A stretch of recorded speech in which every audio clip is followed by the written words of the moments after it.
And we are live, ladies and gentlemen. I've got my smoker. Worse. Where are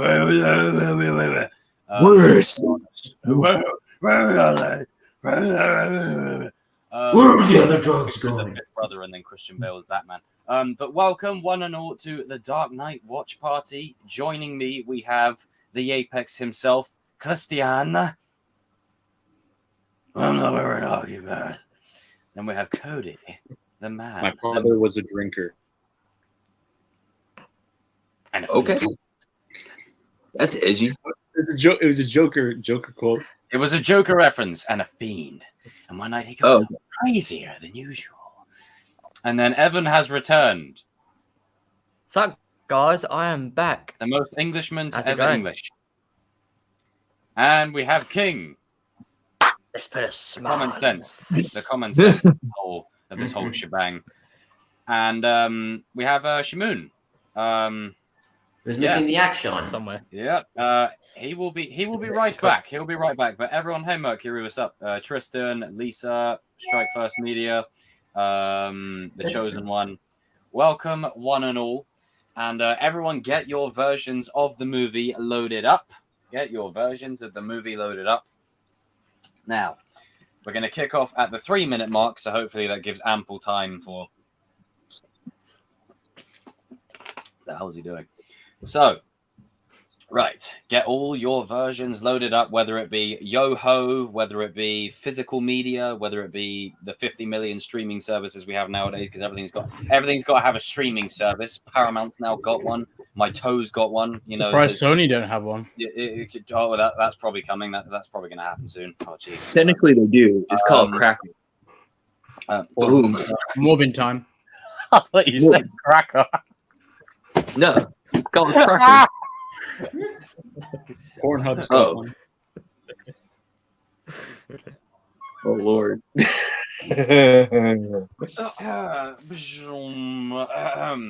But yes, everything's got a streaming service nowadays. Everything, even Christian, you've got a streaming service now, haven't you? What's it called? Uniboyka? Yeah. Apex streaming. We've got Uniboyka. Strike Plus. That's fitting. So we got Apex streaming, Strike Plus, all things flicks, King shit, and nationwide, and Nationwide. I'm not bank. Nationwide is on your side. Nationwide.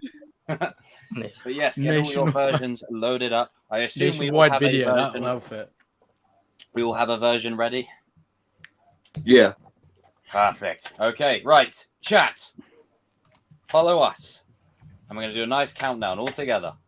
5, 4, 3, 2, 1. Rangers in space. Sorry. Controls to... I'm going to get I'm copyright. guessing we're all starting at the Warner Brothers logo. Yep. The Warner Brothers Yeah. logo. Word. Your Warner brother. Warner Brother. Warner Brother. Hulk Hogan for you. But yeah, everything's got a streaming service now. Yes, it is. I remember when I went to see this in the cinema with my granddad and my dad. We went to Burger King afterwards and we got the double dark Whopper. Sexiest burger I've had in my life. Sexiest burger I've ever had in my life. Back when Okay, mate. You're making me hungry now. And they never brought it back. That was when Burger King was. And then also we'll be doing a little bit of Kenobi after the movie, so putting that out there now. Small cameo. More cameo to set up next week. Getting the Now, list ready. every time this movie started, I always tried to pinpoint the window that would explode. Like I would always try and look for the window that exploded. I don't know, and I never got it. Man. Just the score of the Well, very Sony should turn beginning their is so background down. terrifying. They're gonna get a copyright. Was that? You're gonna get Please, copyright someone's strike because of background. King.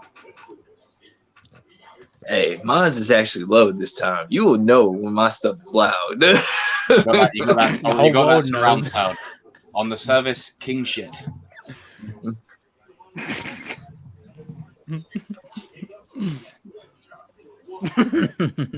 And then I think RJ's streaming network would be Goat. Ray J. No, it would be Nah. Ray J Plus. it would be goated. Ray J Plus. And And the then logo- when you and the then when you logo- load up the streaming service, you hear a goat going. "Ah." And then you see Mary pop out. No comment. Mary goes, "Hey everyone." And there's a whole section, like a whole category, you know. Don't have to tell me about your history, man. Yeah, you didn't need to tell me your history. Oh, what's up, Evan? How are you keeping, sir? Multiverse. As usual, Not bad, how are you, every Nick? villain betray each other. No, I'm done here.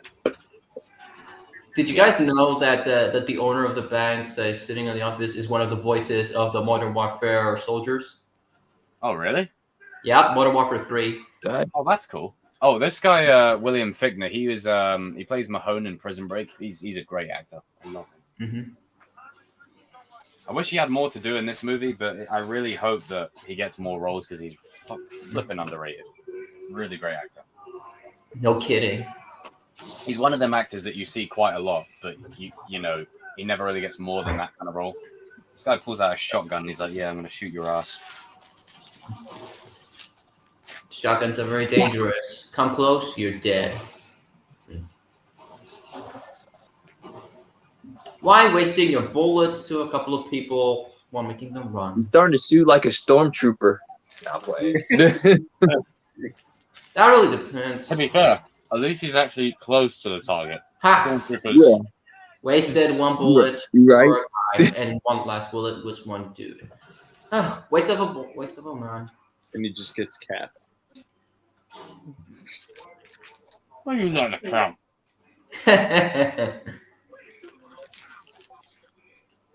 It's crazy. This man had a plan to kill everybody. Yep, and he had contingencies upon contingencies. As usual, they always turn against each other.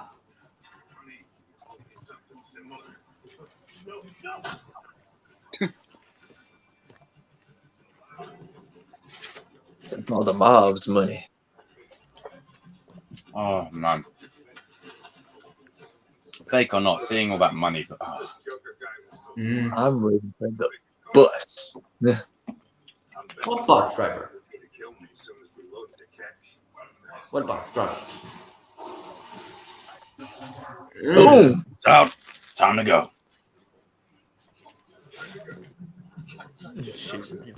That's a lot of money. Out of money. What happened to the rest of the guys? Literally only asked a question and gets shot.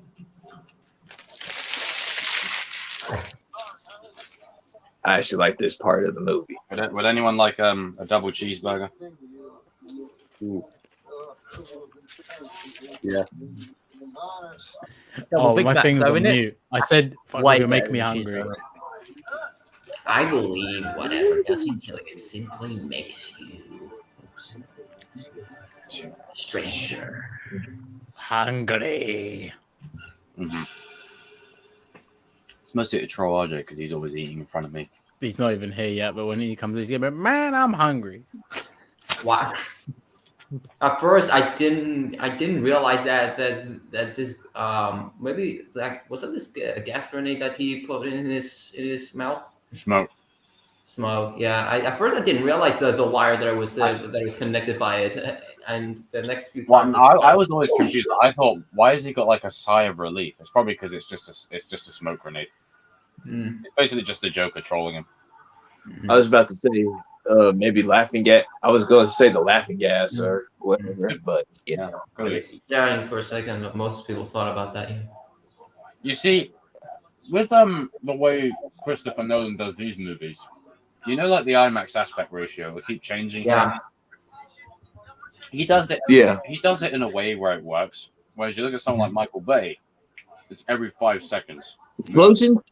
What? Yeah. Like just like the aspect ratio. Like imagine like this. Like I'm the movie, right? And all of a sudden it's like this, then like this, then like this, then like this. But with Dark Knight, it's like this for about 10 minutes, then this. You know, he uses IMAX where appropriate. Sometimes the cinematic to 15 ratio does work in some certain aspects of it. Yeah. Kind of hoping the If Penguin people don't show- understand that they're what I'm saying in right now is the amount of length of the screen that is shown that's presented. Kind of hoping the Penguin show we get Montoya. The black Bring bars them on on the screen through. are necessary. But for those that complain about the black bars on the screen, you need a bigger TV. Like mine. Yeah. Dogs. Dogs are hungry. I love Gary Oldman in these movies. Oh, he's great. He's really good at playing like the old mentor characters. Yep. Sirius Black. There you go. And the reason I love so much Christopher Nolan's films is how immersive he makes them. You know, it just feels so immersive. Yeah, you feel like you're actually in a world. Did you all know that the Rottweilers deliver one hell of a bite force more than the pit bulls? That's really dangerous. Ugh, wannabes, Batman wannabes. You're not the Bat. Batman never As soon shoots as I fucking guns. saw these guys pop up in the cinema, I was like, "What did he do to his suit?" And then they pulled out. Then he pulled out the guns, and I was like, that's Yeah. that's not. Yeah. There he Batman. is. There's the real Batman. That imposter Batman that got mauled by that Rottweiler, he is dead. 100% dead. Loiter. Eat it. Those guys look like George Lopez. Ha. He does, King.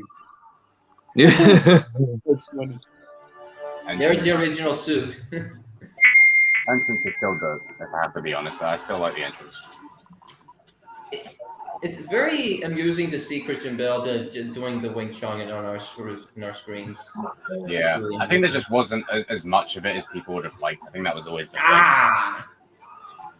Like, toss that dog over the buddy. Mm. Probably a sweet little dog that was trained to be a piece of shit. Ah. Don't blame the dog, blame the owners. Wow. Dogs are hungry. The doggies of pop culture. The big dogs are called pop culture. Dibs on one called Crypto. He's just a That's one chubby type of version of bite mark Batman. to the elbow. He kind of timed that really good. It makes me wonder what would happen if that car wasn't there. Don't let me find you again. I don't need any help.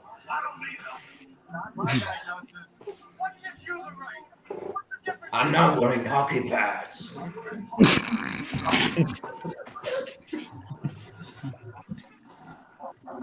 I love that little sense of humor he has inside of him. Cillian Murphy. I like it at the very beginning of this film feels like an ordinary Batman day. His voice.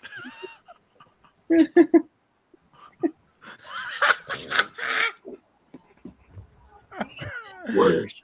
The voice there was just terrible.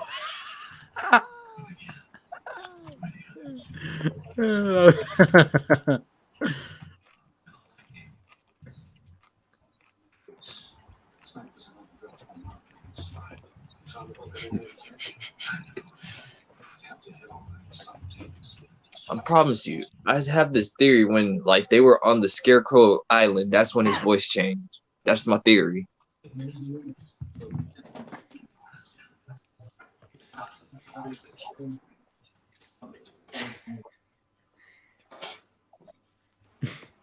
Master Wayne.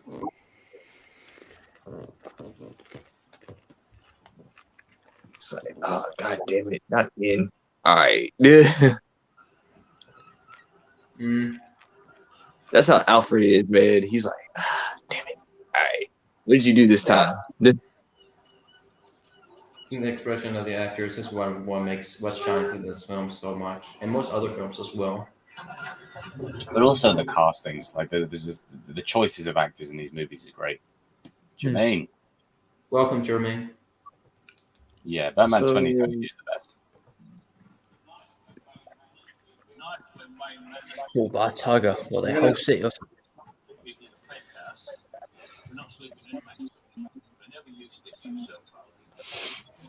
Oh, that's nasty.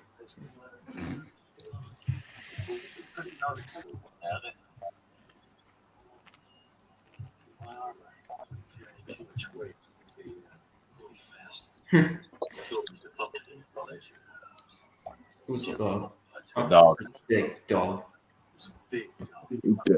Big dog.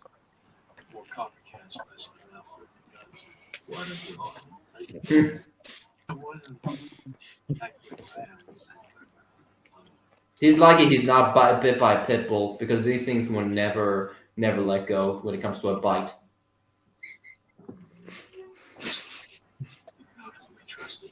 Harvey Dent, the white man.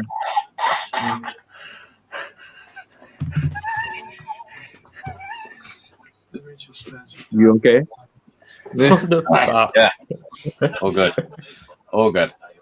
One question, the one thing I haven't gotten my question answered mostly is that why was Rachel recasted in the second film? So they wanted to get Katie Holmes back, but I think she was shooting another movie. So instead of pushing the movie back, they just recasted her. She was busy with other projects then. Yeah, she was doing something else at the time. That makes more sense. Very fair. And I mean, Maggie Gyllenhaal, she's great, but I think the death scene would have probably hit just a little bit more with the original actress. Sucks, man. I know. Spoilers, by the way. What's your fuck? I think in the Penguin show, I still believe that Two-Face is gonna be the antagonist Penguin, though. Harvey Dent. He's gonna go after the mob. Ugh. Gotta love that expression she gave to him. She was like, "Really?"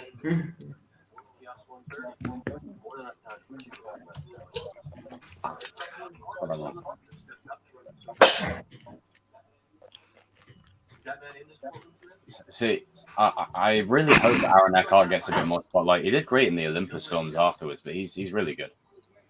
Dude, he could do a really good real life Buzz Lightyear with that chin. He's got that American old school chin. Big bum chin. He's a great actor. Fall Guys.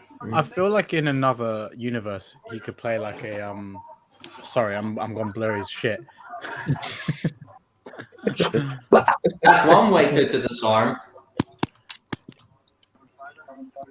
Made in China. Yeah, I feel like he could play like a variant of Johnny Lawrence in another universe. Mm-hmm. I'm not finished. Never be into the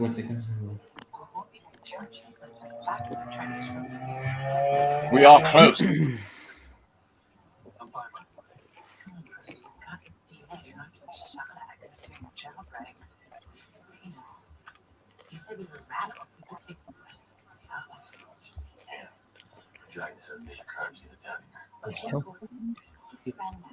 Try to be nice. You know, when it gets to his death scene later on, when he's actually quote unquote killed off, as a kid, I actually thought they killed him. Very convincing. Yeah. Also, the before sentence is one of the Fall Guy. Yep. It's crazy Yeah, to it's think cool. the same year Gary Oldman did this. Call of Duty World at War came out and he played Reznov. Don't know if you guys remember that. Yeah. Reznov. Yeah, he had one of the best voices for Call of Duty.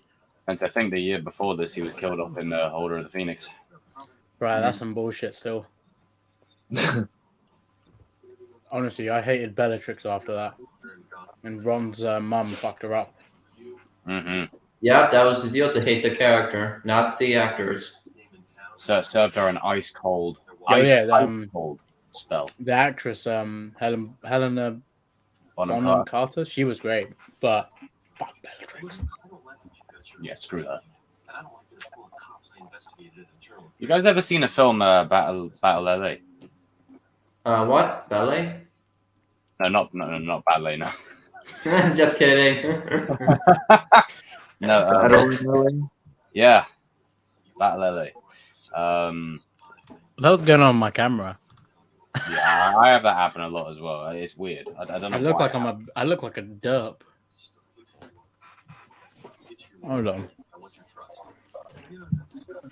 All right, let me Mm. load up the image. It's a great film.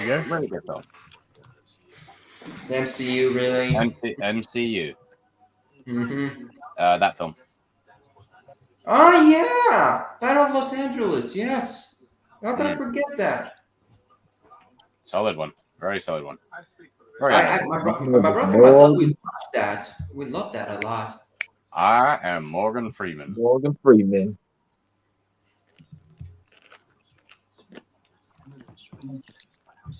It's crazy that this dude was in Choices were spot on, man. I like it that they make it feel more realistic. That's why this trilogy is one of the best of all time. It's the casting choices. Every actor that's cast is spot on. Yeah. There's that little shrimp over there. I think there was actually a theory that he might have been Edward Nygma. That'd be cool. There was actually a thing, I think.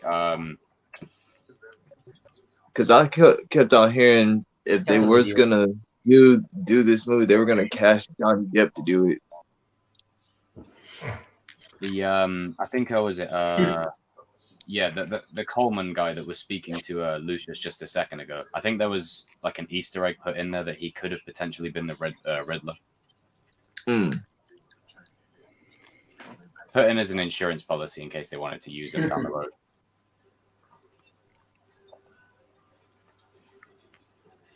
Good thing Rusa must have different suits at this time. Yeah, I think Bruce pretty much bought this place in the last film. Mm-hmm.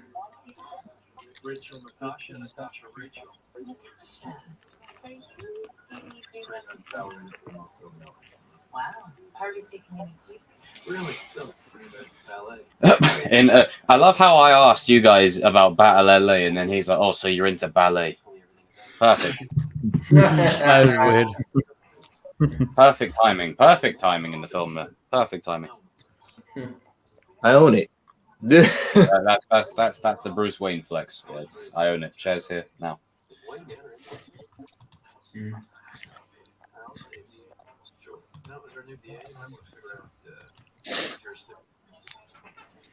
It's kind of did a different approach on this one. Usually Harvey and Bruce are best friends, but in this case they're like acquaintances. Mm-hmm.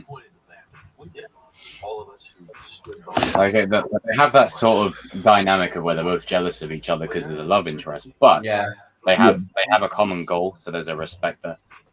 Yeah, they both love Rachel, but like and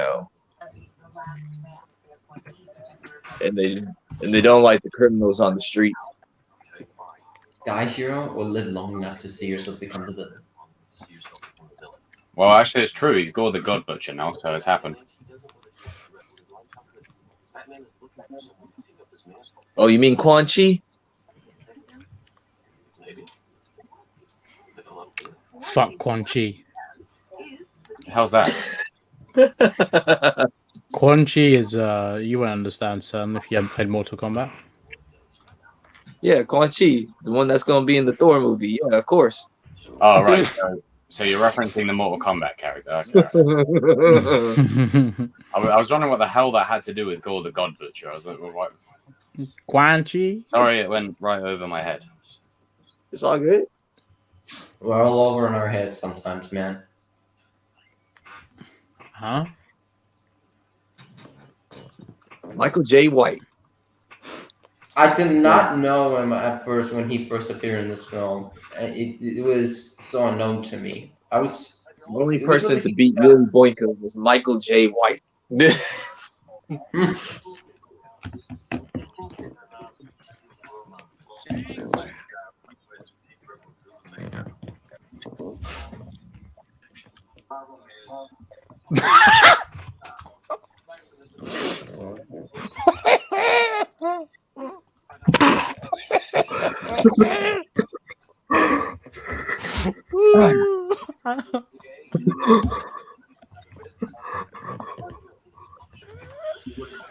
I'm missing a beat.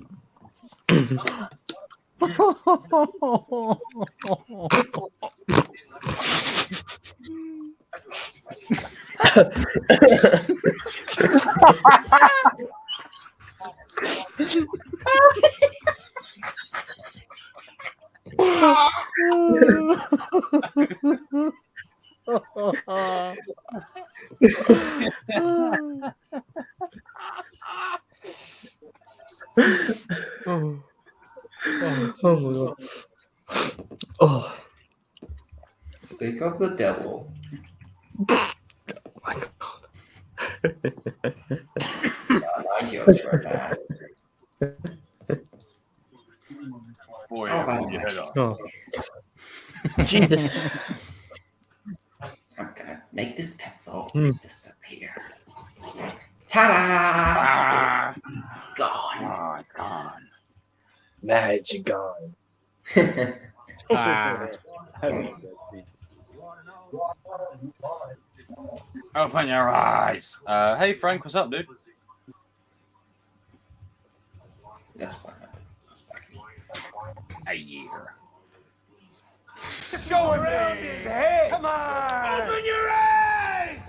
Open up.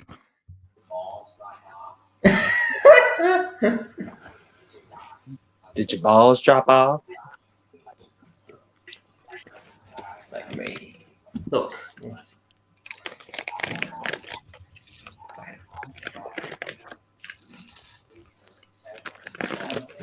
This group therapy sessions. Are they like? Batman. A Batman. The Batman has shown off the true colors, unfortunately. From the clown. It's just the beginning. Pinch. He's gonna be a squiller. And I'm the squillers when I see them.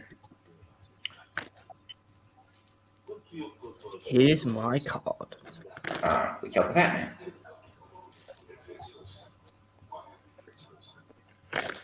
You're at something you need to do it for free. God, I'm like so in front. Jesus. Yeah. No, I'm not. No, I'm not. Little mannerism. Man, that mobster that Michael's playing, he's literally losing his shit. Laos halfway to Hong Kong. Nothing.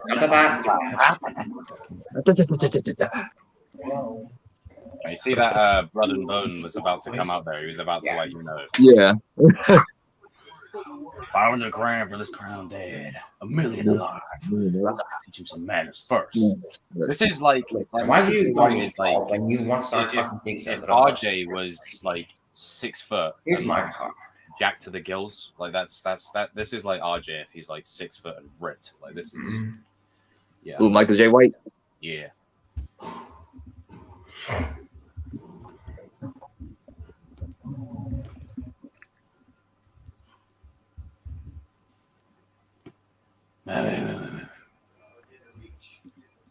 You actually showed up. Where is she? Mamba. Kenobi. Dahlia, sir. How are you?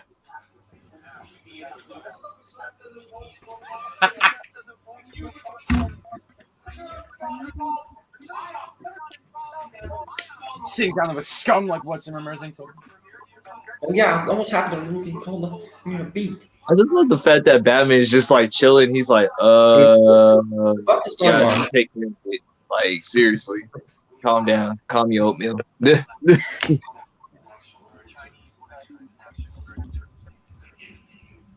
get him to talk. Will you get him to talk? Things will get ugly. They will indeed.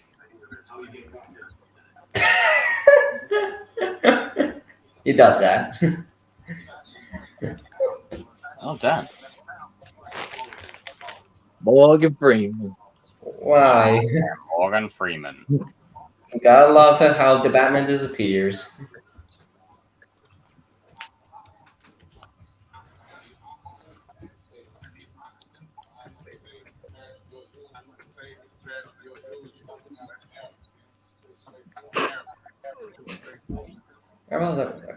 I recommend a good travel agent without it landing. Now that's more like it, most certainly.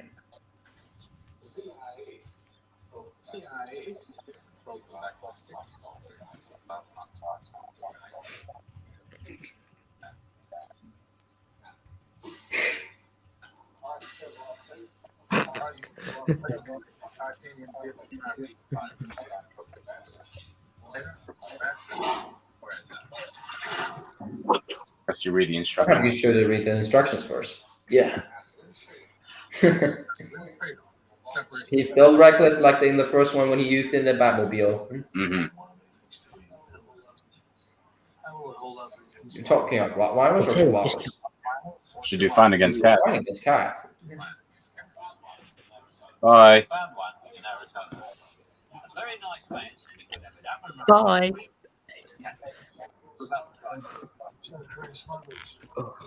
Man, I would so love the camera spinning. It's so good. It just shows you the moment that they're how they're planning this shit up. Now Bruce was petty. He was like, "Yeah, My mother. we're out." He basically said like, yeah, you ain't gonna get no. Line. You look tired, Alfred. What's it? You're right. He's got sun, sea, pleasure. He's got lotion. He's got lotion. Serious. Sun, sea, company. He's got lotion. Let's put a smile on the face. No one caught on. Everybody's too into the movie because it's just that good. This guy looks like Michael Strahan. I'm alive. You want to know how I got these scars? I'm still thought it trying to was figure out what he did to make him like a drink. make him die. Like, what did he? Because I'm pretty sure. Well, this is the thing. I always like I googled it, and there's no real clear cut answer. There's a theory that he like slashes so far across his face that he cuts like right there. There's another theory that he cuts up into the, and then that way. Yeah. Okay. And there's another theory that he cuts down the throat, and then Oh, There's something. This smile is very similar as some people in Glasgow. They call them the Glasgow smile sometimes. Yep, yes they do. I can attest to that. There's also the Glasgow. Okay, kid, looking which by is the a, angle of the knife, I think he might be right. Like, he's going out in that way, or wherever. The way he's angling the knife. Let's see how far that is on his lid. Jesus.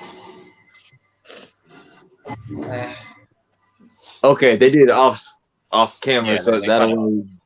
Yeah, as usual, which didn't matter. This doesn't But matter. I think it's kind of good because it leaves it up to the imagination as to what he actually did. Yeah, It's kind of like, he definitely it went. gives you a sense to look at it. In your viewpoint. Tryouts. He definitely went that way. Maybe he put it in then like that. Yeah. Maybe. That was a very quick movement he made. Love that IMAX shot. Yeah. Beauty shot here. Which one of us is gonna join our team? Love that score.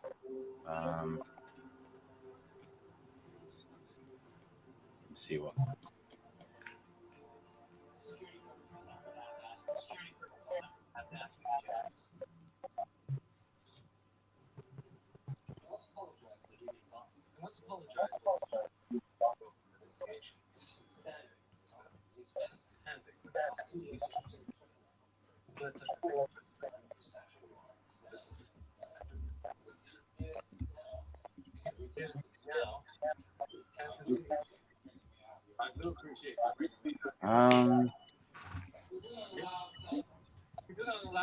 We do not allow cell phones in here. Okay.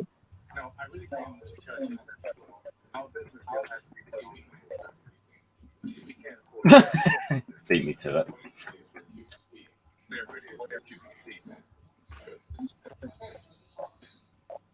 Maybe a phone call.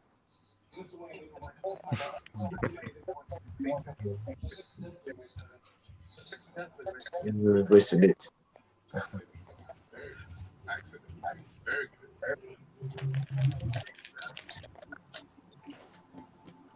She's like, okay. There's also I've had a little look. There's also a theory that the knife is poison as well.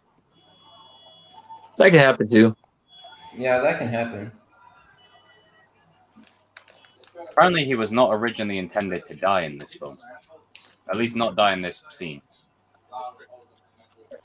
He received a Glasgow smile type scar. Apparently, he had additional scenes which would take place after he'd been scarred, vowing revenge against everyone in the movie. It would have been cool if Michael J. White would have like been Brown's Tiger in the next film. Yeah. He was great as Bronze Tiger. He's always played Bronze Tiger, no matter any role it is, animation or like live action. Yeah, it's great. It's great. He's great as Bronze Tiger. Man, I love this shot. Oh, cinematic gold. Absolutely. It's so terrifying being this high up to this damn thing, to this building. Jesus. Excuse me. I mean, people who are afraid of heights, they're gonna die from a heart attack. Way too high for me. Mm.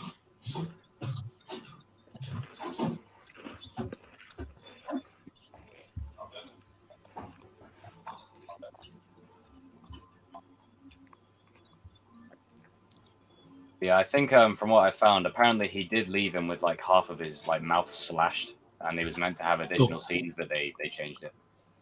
Mm. Mm. I think that's why it looks a bit weird.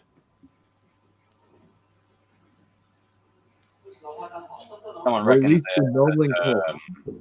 the Joker slit his throat instead. Yeah. It would have been a lot brutal. Yeah, there will be the kill shot here, you know. Oh, I love that shot. Jesus, man. This is ridiculous. Every time. It gets me. That's it. Strapping up.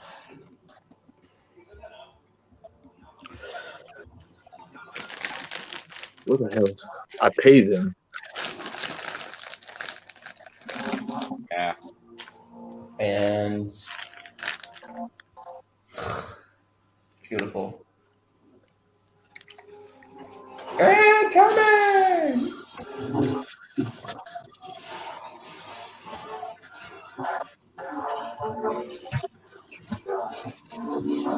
Wow.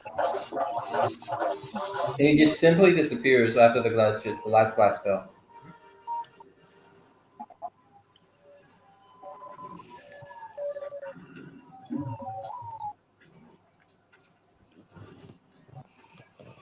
Friendly fire.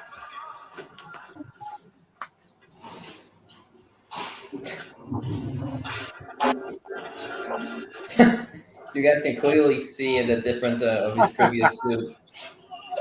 You guys can see clearly how the way he fights in his Little previous baby. suit and this one right now. How that good he feels. If only he had a companion, eh? Yeah. No jurisdiction. No jurisdiction. One.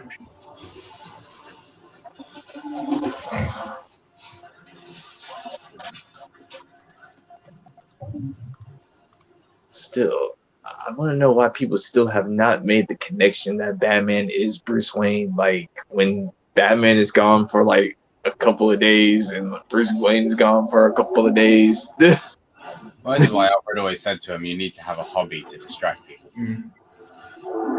I just found out a fun fact about this film. If you guys want to hear it. Yes, shoot. In Harvey Dent's office, law books are neatly organized in the left, when the case files are chaotic in the right, hinting his eventual transformation. I like that. That happened with Gordon when they were talking in his office.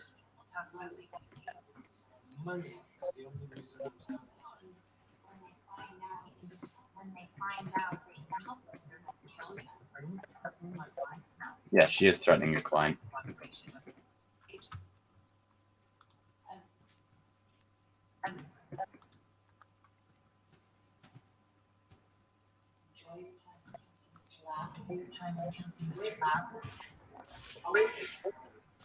I won't give you the money, but I will give you my clients. All of them. You are a glorified accountant. What could you possibly have on all of them that we could charge? I'm good with calculation. I handled all the investments. One big. Got it. There we go. We got him. Rico. I think who they're running can charge them all as one criminal conspiracy. You can charge all of them.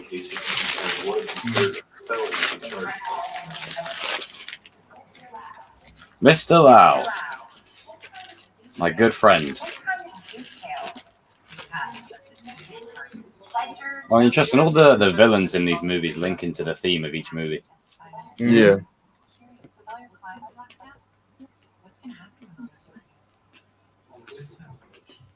I'm good with calculation. You can't go to county. Look at these little bosses. With this Gordon Fortress. You trust them over counties? I don't trust them here. Oh, shit. Just spilled the cheese everywhere. Well, I don't know about Mr. Lau's travel arrangements, but we're glad he's back. I remember seeing that actor in the tuxedo. Very strange seeing him in this.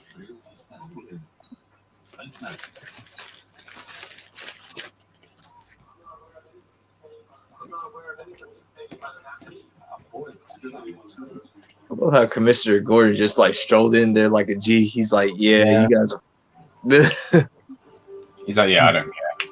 I'm walking in. And, and that guy's like, hey, let me finish my food. Oh, come on, man. Seriously, I put like $50 on the steak right here, dog.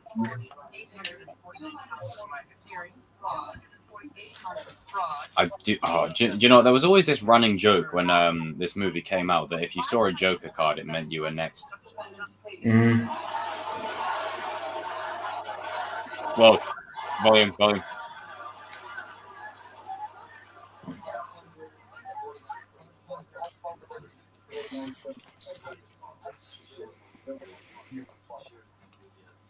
How many fun facts do you guys know about The Dark Knight? A few, but not all of them. The iconic pencil scene, it took 2 days, 22 takes to film. And they wanted to stage a real stunt guy with a stuntman swiping the pencil away at the last minute. He was knocked out at least 3 times. Ow. Man, Poor dude. Yeah, 22. That's 22 attempts in 2 days. Jesus. Poor dude has suffered a very bad headache from all those.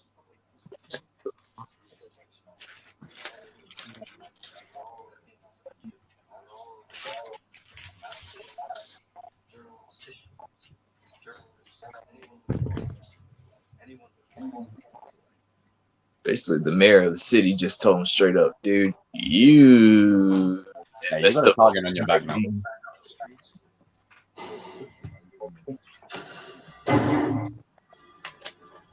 It's a good jump scare.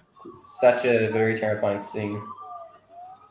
That did scare me the first time I saw that movie. This movie. Oh yeah. Yeah, me too, When it's all quiet and then bang. Yeah.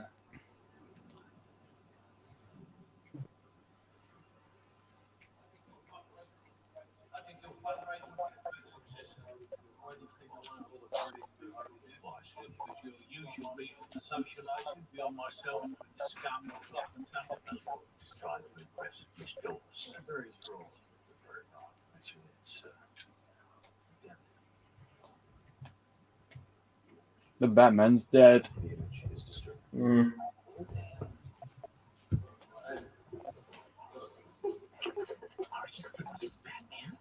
This is basically when cosplayers try to be the hero. Yeah. Then why are you dressed up like him? Like, even though it's sad what he's doing to the guy, I can't lie, it's kind of funny when he puts the helmet in front of the screen.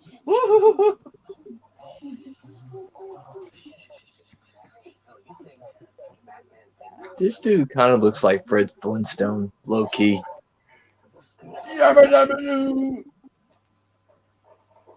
Look at me.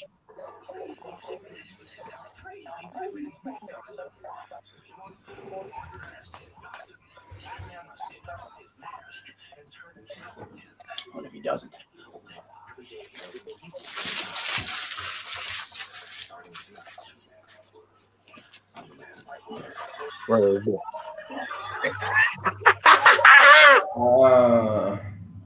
Sucks. A terrible way to die when the Joker's in need with you. Like, even though it's sad what happens to the dude, it's just kind of funny with. Oh man, these rich people parties. Yeah, can't relate on that. Okay, in this party, there are two fun facts that are Very upcoming. bougie. Yeah. And the psychotic ex-boyfriends I should be aware of. Yeah, could say that. Man, I love how Bruce is just like... Wasn't Bruce here earlier on? He just decides to flex his helicopter.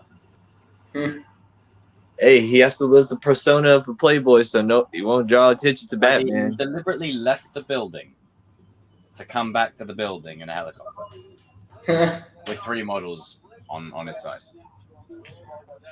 But Leon there, Bruce.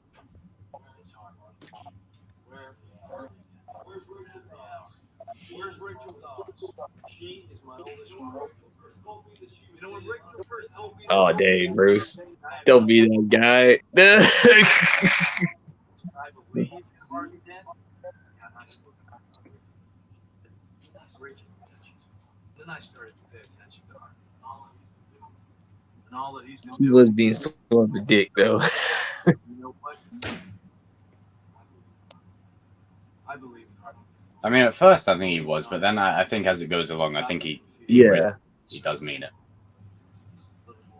At first he was being a dick just to kind of say, hey, yeah. But then after Just he to was like, let me embellish a little bit. Nobody just throws the champagne off the edge like that. There's someone being on the sidewalk like, ah!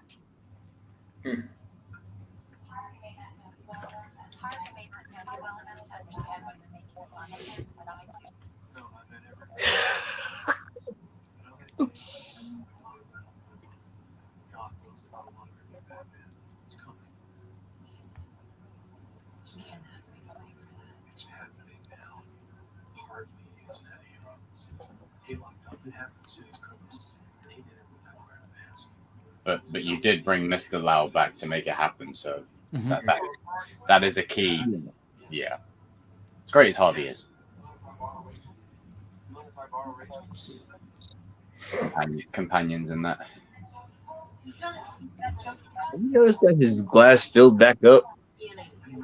Yeah, I thought he just threw it over the side of the... Yeah, he did. I like that this movie had balls because they killed like they kill the commissioner they had from the first film. They kill him and they kill like, 2 others. You know, dead. There are I two just fun can't facts believe- that will happen when they So what really surprised me is when they killed. I mean, when Montoya turned on Gotham PD. That wasn't surprising because she's usually the clean cop or whatever.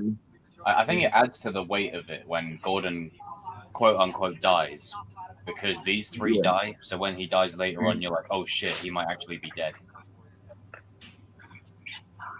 Second act. This is how you do a second act right here. I find it kind of funny. I kind of find it funny that we did sort of have a cameo of Batgirl without noticing it. Because of his 2 kids.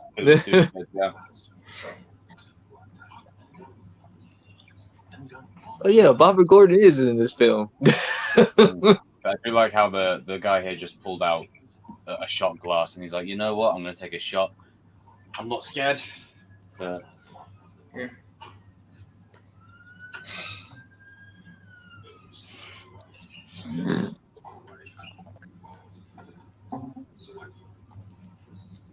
Why I'm late home for dinner. You probably don't want to drink that. Yeah, you don't want to. Yeah. I'd go against it. I wouldn't really put that. Drink it. Although he's got the glass, he's like, how'd they get my DNA? Spit it out. Ah, too bad. That's a bummer. Yeah, he burned his mouth. He just goes up behind him and chokes.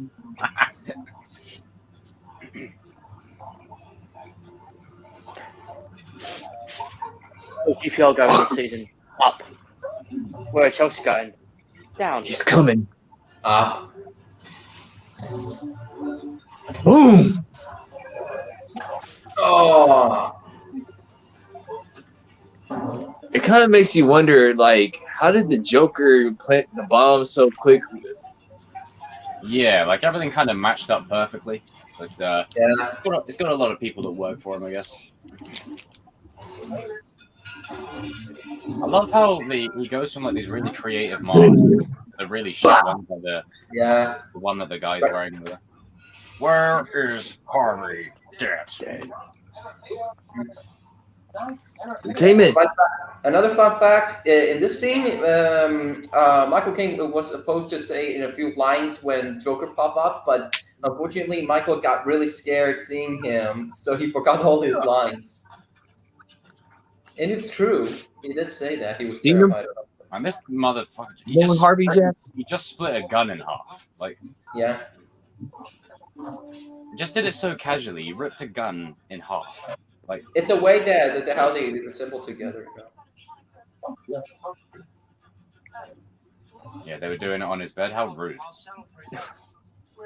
Yeah, man. Hey, player, you owe me new sheets when I come back with you. Like, yeah, you owe me new sheets. Yeah, screw that. You owe me a new bed. When you leave, you can take this bed with you. I'll take the sofa for the night. Buy me a new bed. I'm surprised that he didn't break it, to be fair.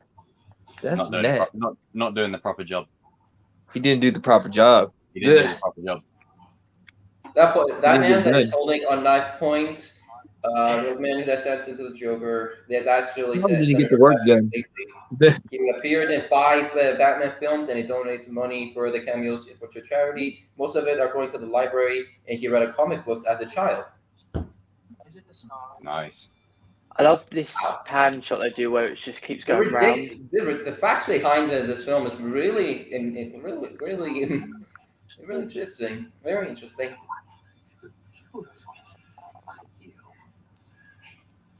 See, Maggie Gyllenhaal does a great job here, but if this was Katie Holmes, like the emotional weight of it would be even more. Yeah. Still the same character, but because it's not the same actress. Mm-hmm. And you're gonna love me. Not yet. But this just tells you how great the role of Joker is. There's so many origin stories for him. Like, you just don't know. Like, this is why I kind of love the fact that there's an ambiguous nature to it. Also, the score that's playing is so eerie and terrifying. The score of the whole film is just brilliant. It's that traditional Nolan score. it's just so terrifying, man. The second that the score goes that high up, you know things is gonna happen very badly. Then you're gonna love me.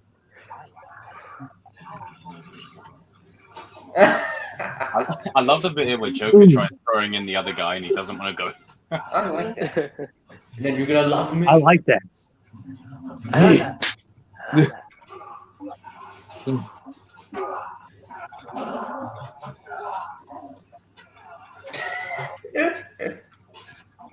Sorry, that was kind of funny. He goes in the right He direction. broke the dude's arm, man. There goes an ow. That hurt. The knife foot. It's very painful to get hit by that. The Joker was supposed to be in The Dark Knight Rises. Yep. Jump the gun. He was supposed to be. He was supposed to be what Scarecrow was doing in Dark Knight Rises. He was supposed to be doing. Yeah, it's a bit sad that we didn't get to see. Oh, true. Like, if Joker would have had a big I'm role. sure Choice of words.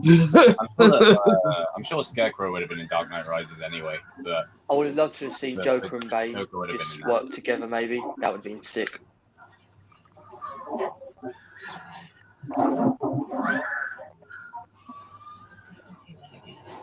You're thinking that can is enough to glide.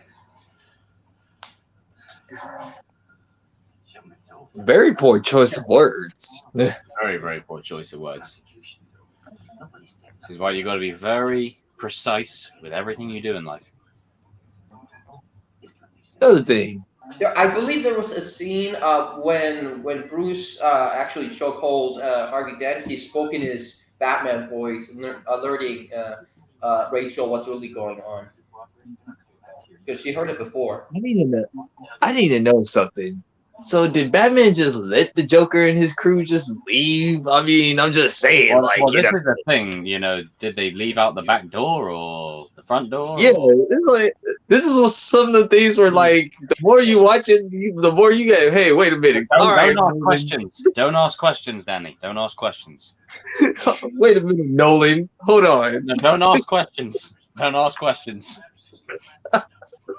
I'm the guy that asks the questions around here. No You gotta explain this part to me.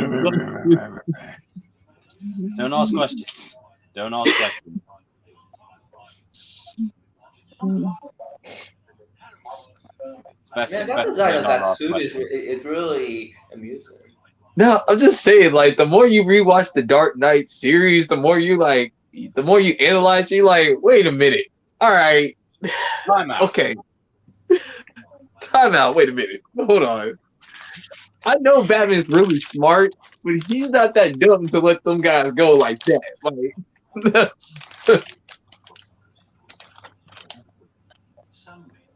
some people just want to see the world burn. Damn, that was a pretty good accent. Yeah. Some people do. That's it. Shuffle.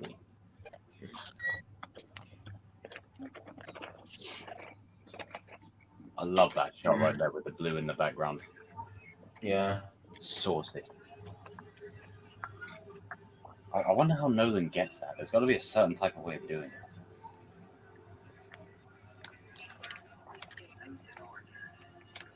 You're in the where Batman is on the top side tower, Jacob now.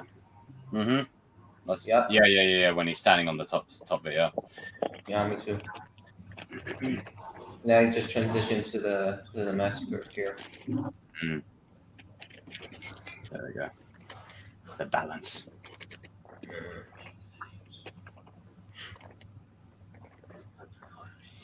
Just casually appearing in the dark.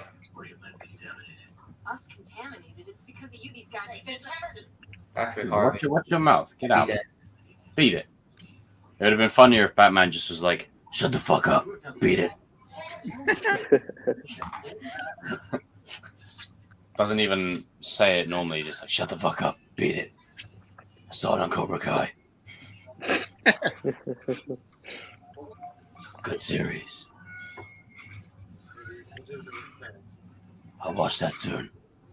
I was saying, King, that when the detective started saying that it was Batman's fault just then, essentially what Batman should have said was, "Shut the fuck up, beat it."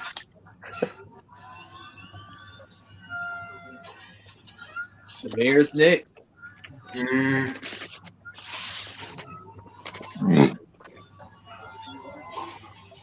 The minigun.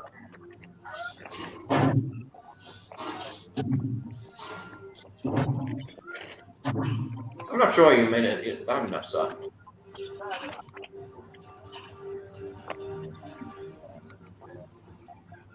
This guy right here. This is the bit where Morgan just flexes on him and says, "So you want to blackmail the person who apparently beats the shit out of people? You want to do that? You want to go there?" I still find it funny that this guy was in Iron Man 1. Yeah, he was, wasn't he? He's like, wasn't Navy. Yeah. Mm-hmm. It's been a long while. Yeah, he was meant to be a Riddler Easter egg as well, this guy. Yeah. He kind of has the nerd look of Edward a little bit. I love how this guy has the goals that I want $10 million a year for the rest of my life. Anything else while you're at it? Let me get this straight.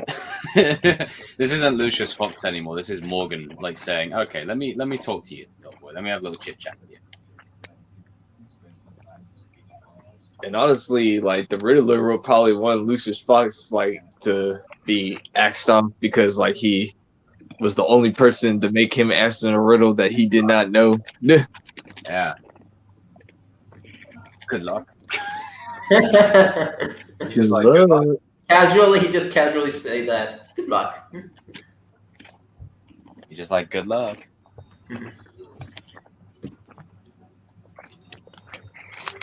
Well, I'm just, Yeah.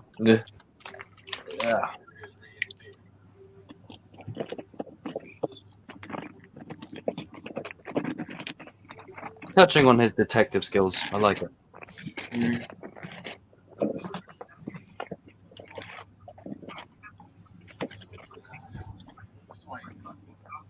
got a bullet that bust up. I mean, it's possible that the Riddler could have been, but I think Dark Knight Rises went through a lot of like changes and stuff. Yeah. It's because the Dark Knight Rises did come out like 8 years later. Wait, no, not 8 years. Stupid. Few years. It's like 2 or 4 years. Yeah. 4 or 5 years. Yeah. So it probably went through a lot of story changes. Yeah. Because like I know there were talks of saying that they wanted Johnny Depp to do the Riddler. Oh, he would have nailed it. Yeah. They wanted. I trusted. I know they said they also wanted. They said they also were thinking about Robin Williams. They're actually saying that Robin Williams could have done it or whatever. Yeah. Believe it or not, Robin Williams could play serious roles too. Yeah. He can. Yeah. Yeah, he can.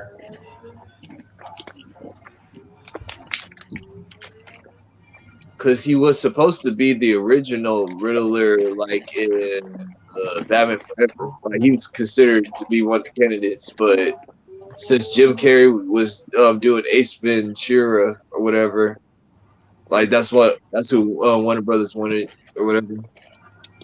Because he was the #1 comedian at the time, so yeah, it makes sense.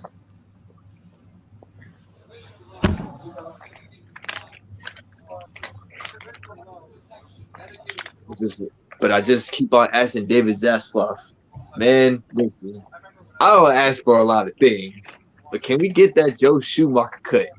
I mean, it is possible. I support that 100%. Do you know, I had this playing in the back of my mind. In an alternate universe, we have No Way Home of DC, and in it we have Val Kilmer, Michael Keaton, Christian Bale, Ben Affleck, George Clooney, even, all the Batman actors, Yeah. Unless they did George Clooney's Batman right, he was a great choice as Bruce Wayne, but they kind of butchered it the way he was playing Batman. Only if they gave more creative control to Schumacher. Is the Here price comes that. of safety. Here comes that score again. You know things are going down.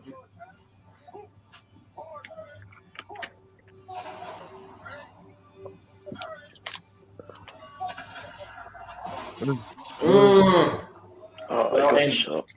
Oh, I There he love is. that. He uses that as a distraction, and then he's like, bang, boom. See, credit to Gordon. This he spotted it within 3 seconds.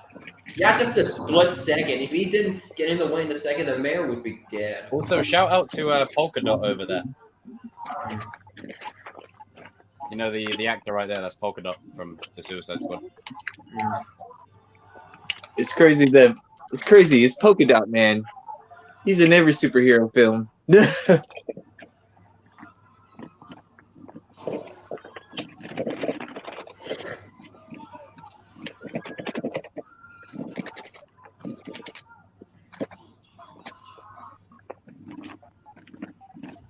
So, yeah, he's one of them actors that before Polka Dot Man, he's been in everything. He was even in Yeah. Flash for a bit. He was also in Ant-Man. Yes. So I mean, I love when you get like this is what I love about what was I watching the other day? Oh, fuck's sake. I think we were discussing it. What was I saying? There was a movie I was watching the other day that basically it uses actors that you've seen before, but they're always playing supporting roles. But in that movie, they're lead roles kind of thing, which is great. Honestly, the feeling of Gordon dying in this film, this shit broke my heart as a kid, man. Yeah. Because I was like, man, I just saw him die last year as Sirius Black, and you go and kill him again. For fuck's sake. I love that shot right there. I love that.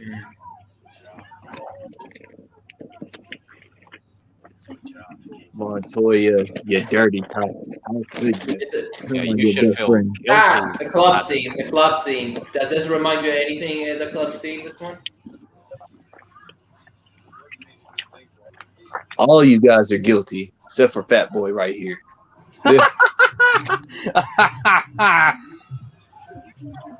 How funny that the Batman actually like the exact same way in a different film. Exact same scene, but this time Iceberg, it's bad man. lighting. A little bit of the iceberg lounge. It's very interesting to see the Joker using the exact same shotgun from that dude that he put that smoke bomb in his mouth earlier. It kind of makes you wonder if like the Penguin was like in this universe because of the lounge area.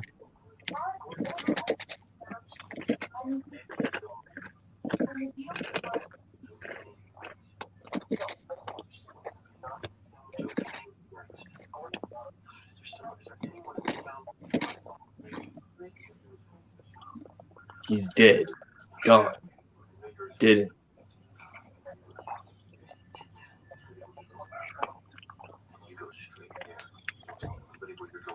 See, I love this because even though Harvey's not a bad man, and even though Two-Face went a different path, it just shows you that no matter how good of a person you are, you can be pushed that one bad day. Yeah. It's quite sad in a way because this does happen. It's pretty much like it's Joker's story through Harvey Dent. Yeah, if you think about it. Yeah, like Joker's the villain of this story, but it's about pushing Batman, who, for all intents and purposes, Batman is a superhero, but it's also about pushing Harvey Dent, who's a human. Like it's where is he? Like it's pushing like this is why the Joker is regarded as one of the best villains of all time. It's just what he represents and what he stands for. Yeah. That's why I always tell people, like, never take people's niceness the wrong way. You never know. One bad day. Yeah. One bad day. One bad day. Completely.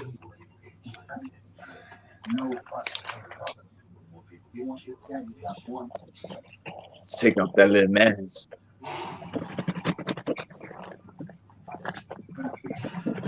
Because now it kind of puts it into the perspective that Batman's selfish because he won't take off the mask to save people. He's like he's in a tough predicament.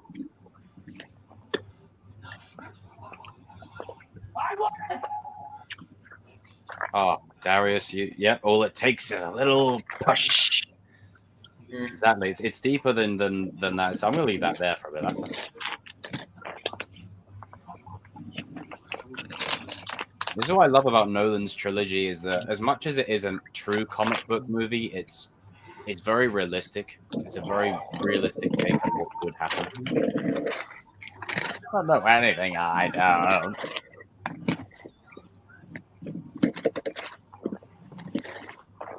I love how Bruce catches it because I was going to go down on the shoe top. Let's do it again. Like now, like Harvey was showing that he was being a dick. You say like, "Oh, it landed on the wrong side. Let's do it again." He was like, yeah, poor toss. I'm gonna do it again.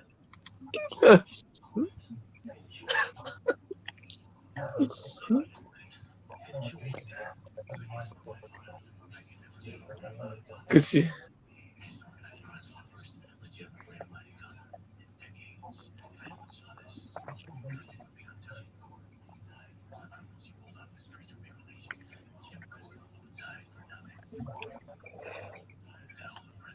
pretty much like Harvey is the face and Batman's in the shadows, technically.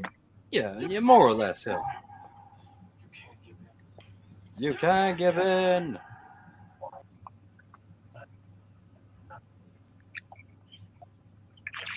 You know, when I saw this movie with the granddad and my dad, anytime my granddad had this thing where he would always look at me when there was like kissing scenes playing, because you know, like when you're a kid and there's a kissing scene playing, it's really awkward, and you know, you're like that.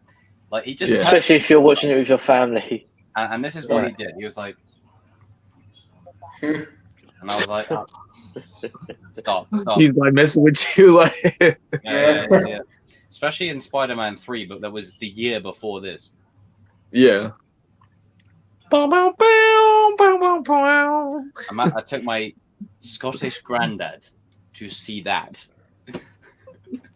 I'm pretty sure in the cinema, this was his reaction. Oh, for fuck's sake! What is this, Jacob? Fuck's sake! And the thing is, not long after this, she smooches Harvey, so he looked at me again. I'm like, oh, stop looking at me. I'm only like 9 years old. Just watch the film. It's like that's your. I guess he's kissing her like a sister. I don't know, or whatever it is, because she don't see him as a potential lover. You know what? It's basically the kiss of death. That or the Luke and Leia situation.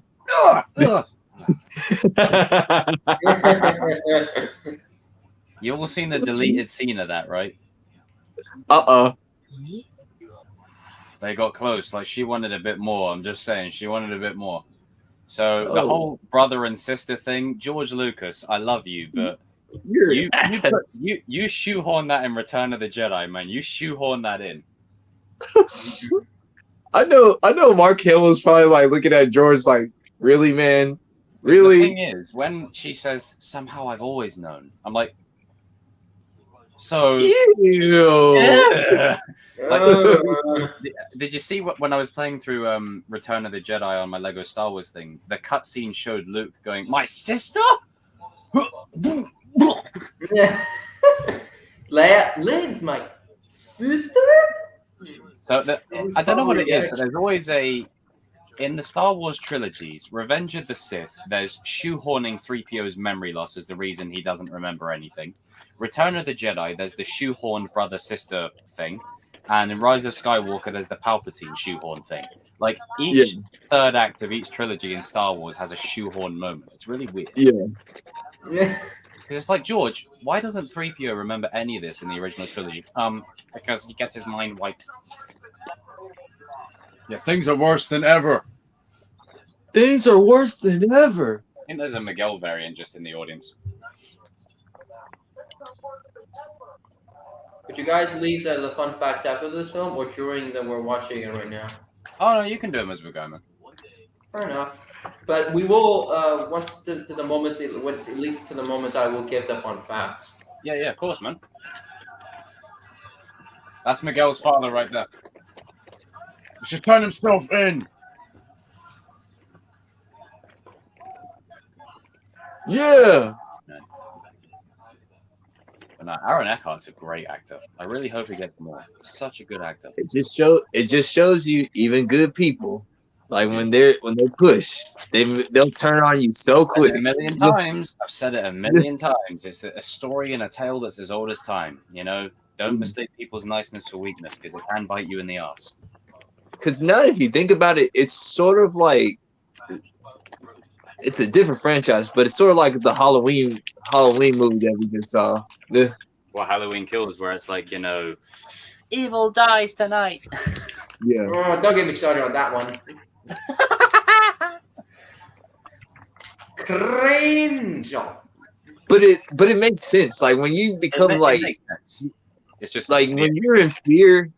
When you're in fear, you don't really think straight.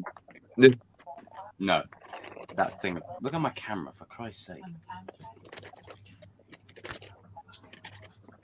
Now let's zoom in I on always my have to drawing. adjust this goddamn thing. This guy with the glasses.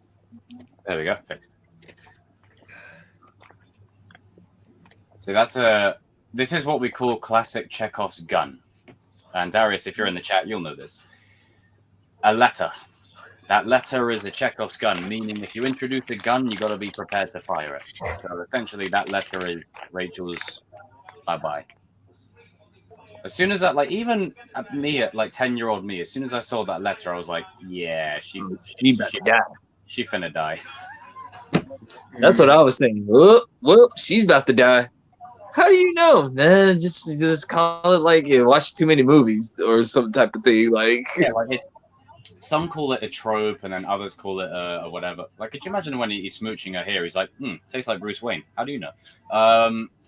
But essentially,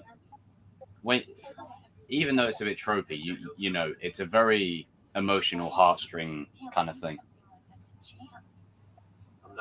Again, Maggie Gyllenhaal did a great job, but if it was Katie Holmes, like the death would be. Yeah, it would hit differently. It would hit differently. But I think with this movie, one thing I've always said is that Aaron Eckhart goes really underappreciated. Like, I think Christian Bale does a great job in this movie, and Heath Ledger is the star of the movie. But Aaron Eckhart does a really great job. Really great job. You wait like everybody else, pal. Bang. Oh yeah, how ironic he kept that shotgun from the very beginning. If Heath Ledger was still alive, do you think he still wins the Oscar? He already did. Yeah, he should still win it. Because a lot of people said that he probably would have not won it if he was still alive. They only gave it to him because he passed away or something. I think he should have still. I don't necessarily agree with that. No, I think he genuinely captured the world with his performance in this movie. Yeah. And mind you, my dad, he's not a big superhero fan of films like that, but he even said like Heath Ledger did really great as the Joker. He had him on his edge of the seat, like. Hey, when your parents are telling you that it's pretty good, that's when you know that like you did. You know.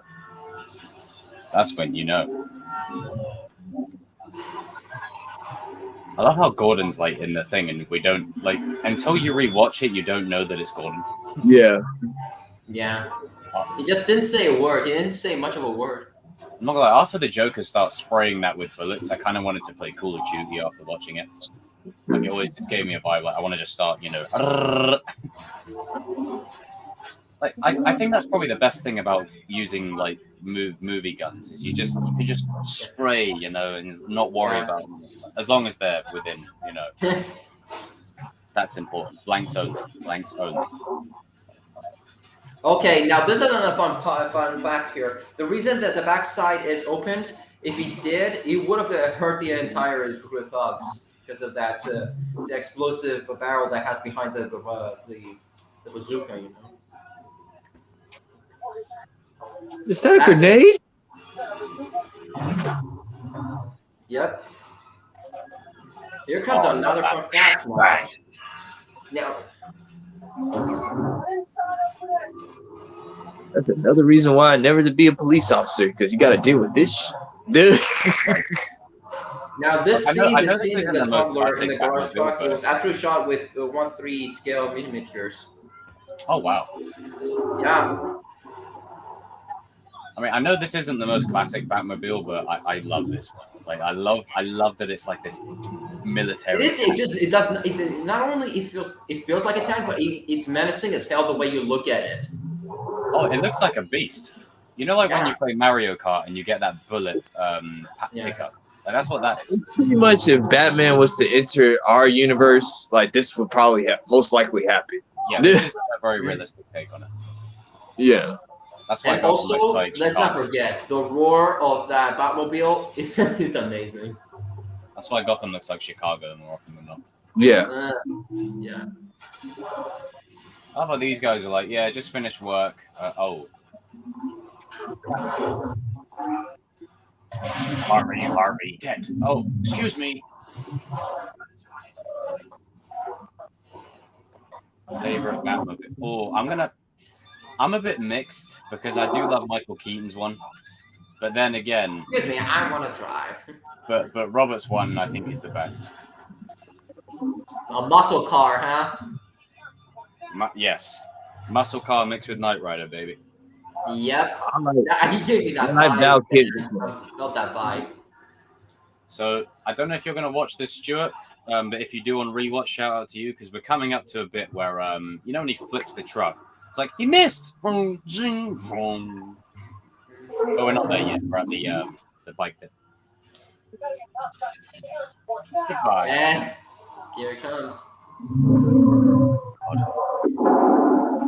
I like how it blows up after he leaves. That's a good insurance Yeah. policy.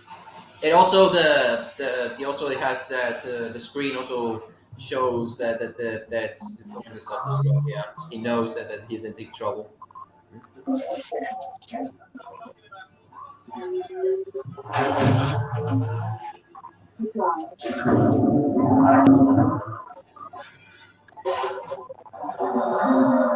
Basically said, my Batmobile ain't gonna be on the black market. That thing's being exploded. Yeah, he's like, yeah, I'm not trying to see my Batmobile being sold. R.I.P. to the rear mirror. Oh yeah, and this is the bit where the kids are like pretending to shoot the cars. Why you're in the part where they shoot the wires now? Yeah. Slaughter is the best man. Rack 'em up. Okay, that's not good.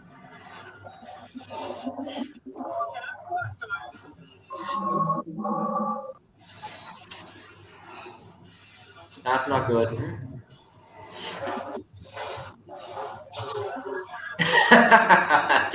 Now he's being more specific.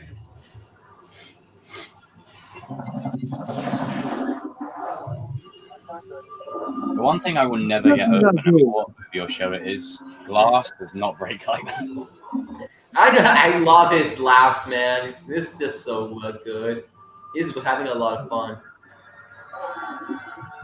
He's just kind of like,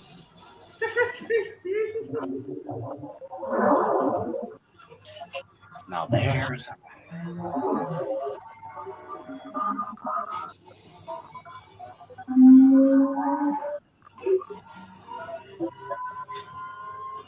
There's the Batman.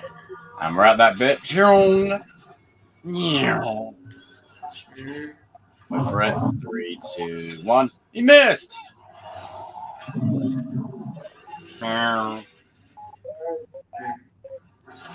you guys didn't know, the truck where it got flipped, Christopher Nolan told them Shout out it to, was Boston. practical. It was practical, but the smoke they got rid of it a little more in it.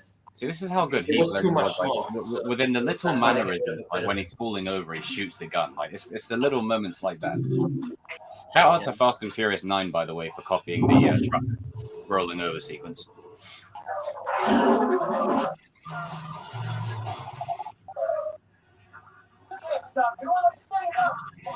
He just begs him to do it, man. He begs him. Mm. Come on, do it. Come on, hit me.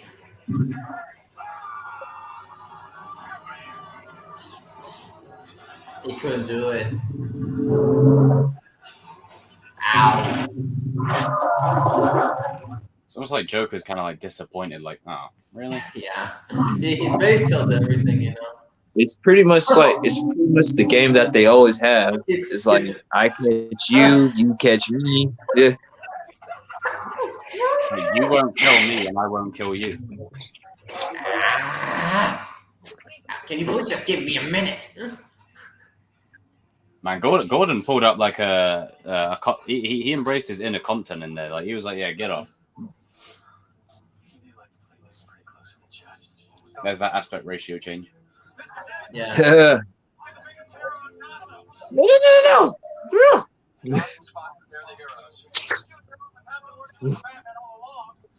He pulled that gun up on it. He was like, yeah. Let him be. I mean, essentially, have you guys seen that superpower beatdown stuff? They've got like Batman fighting Darth Vader with a lightsaber. Yeah. Yeah, I've seen those. Oh, yeah, I've seen that. Like they got two versions of it. It's like there's one where Batman wins, and the alternate one. Yeah. They have one of Darth Maul fighting Spider-Man. Darth Maul fighting symbiote Spider-Man. I just can't. I can't believe that Joker's knife is just that small. Yeah, the 89 one's cool too. But I really have a soft spot for this Batmobile. It's just I love that. Maybe it's just because it fits my personality more. Just like forthright, brute strength. That's what you want to see. Tank, Dodge Charger. This is one of my favorite moments. That's what it's called, the tumbler. But it can be described as brute strength. I like the fact that they pretty much gave him a cell by himself because he's that dangerous, bro. They're not trying to give him multiple cells. That was my number one thing about the Joker is like he could escape Arkham Asylum anytime that he wanted to. It just felt like he just got bored. Have you guys ever seen the Bates Motel show? Yes, I have indeed. Leon, what's up, bro? How are you keeping, man? This guy, he's the sheriff in Bates Motel. Oh, yes, it is. Yeah. Sheriff Romero. Yeah, Leon. This is Chris, Cody, Evan. Oh, in the dark. You King, see me. Shamoon, in a moment, and then RJ on the way. Well, hope you're good, bro. I think the film will be finished by the time that RJ turns up. That soundtrack from the Batman Begins when he's like holding the stethoscope. Love it. Oh yeah, this part with the phone in his stomach. Yeah. Mm-hmm. I'm still trying to figure out how he got a freaking phone in his stomach. But remember, don't ask questions. Why can't ask questions? It's just how it is. All right, Nolan. There's another thing in your movies. Like, to be fair, I always wanted to know as well. It's like, listen, I like Nolan, but his movies got some flaws up in here. It's a good trilogy. Don't get me wrong, but there's a lot of wait, hold up. There's a lot of okay, rewind. What are you doing? Imagine the Joker with a lightsaber, green. He's gonna have a purple one. He goes, let's put a smile on that face. Not kidding. But when he's got the blade in the mouth, with the lightsaber, he'll cut the head off. He'll be like, oh, I didn't mean to do it that much. Whoopsie daisy. I can't believe that Keith actually spent quite some time in his motel, really trying to dedicate and educate himself into Joker's character. It's so really amazing to know what he was doing behind the scenes. I ain't gonna lie. This part kind of scared me when Batman just came out of nowhere. He says, "What are you gonna do? Some good cop, bad cop routine." He was standing behind this guy the entire time. The entire time. It's like a good cop, bad cop routine. Not exactly. Not Right. exactly. Wow. I'll start with the head. The victim Good gets cop, off. bad cop routine. You can't feel the next tomorrow. Where you at, Jacob? Now? The head slam. Yeah, that's where I am now. Yeah, start with the head. The victim gets all fuzzy. You can't feel the next. Hey. See? Thorn has Darth Vader. Oh, You God. didn't disappoint. I love this scene. This scene is without a doubt one of the best. Woo! Absolutely. See, the thing is, like, Christian Bale does great in this scene, but Heath's performance is so magnetizing. Yeah. I don't want to kill you. Kill you? What am I doing without you? Go back to ripping off mob dealers? No, you. You. Complete Me. You're not one of them. Don't act like you're one of them. To be fair, if I grew my hair out, I reckon I could play a pretty good Heath Ledger Joker. Another fun fact, it says here, the reason Heath Ledger was licking those prosthetic scars is because they keep falling off. And this made them tick. But I think Nolan liked it so much that he kept it as part of the thing. You lick his lips, actually because of the prosthetic scars on Heath Ledger's face.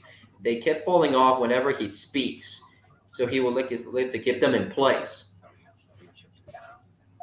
I will do what I must. Do what I must, Obi-Wan. They feel each other. Do not defy the council, master. Not again. Bro, I think we might have to start doing some That's Star ahead of Wars. her. Yeah, I'll do Star Wars. How will we rule? And you think they'll save you? He's in we control. will grant you as Jedi, but we won't grant you as Master. Like, this is a great scene that's playing, but shout out to Cody that sent me this the other day.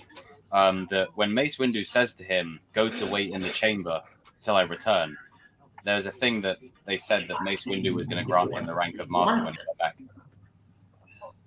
Would have happened. If he just would have stayed in the chamber, like He just would have stayed. Because Palpatine went back to Mace. Because that was dude, you would have been funny if Mace Windu's Force Ghost. Hey, he's a Force Ghost now because obviously canon don't mean nothing no more. Not anymore, no. But on the scene here, like, I love the tenacity of Bruce in this scene. Like, this isn't Batman. This is Bruce. Like, where are they?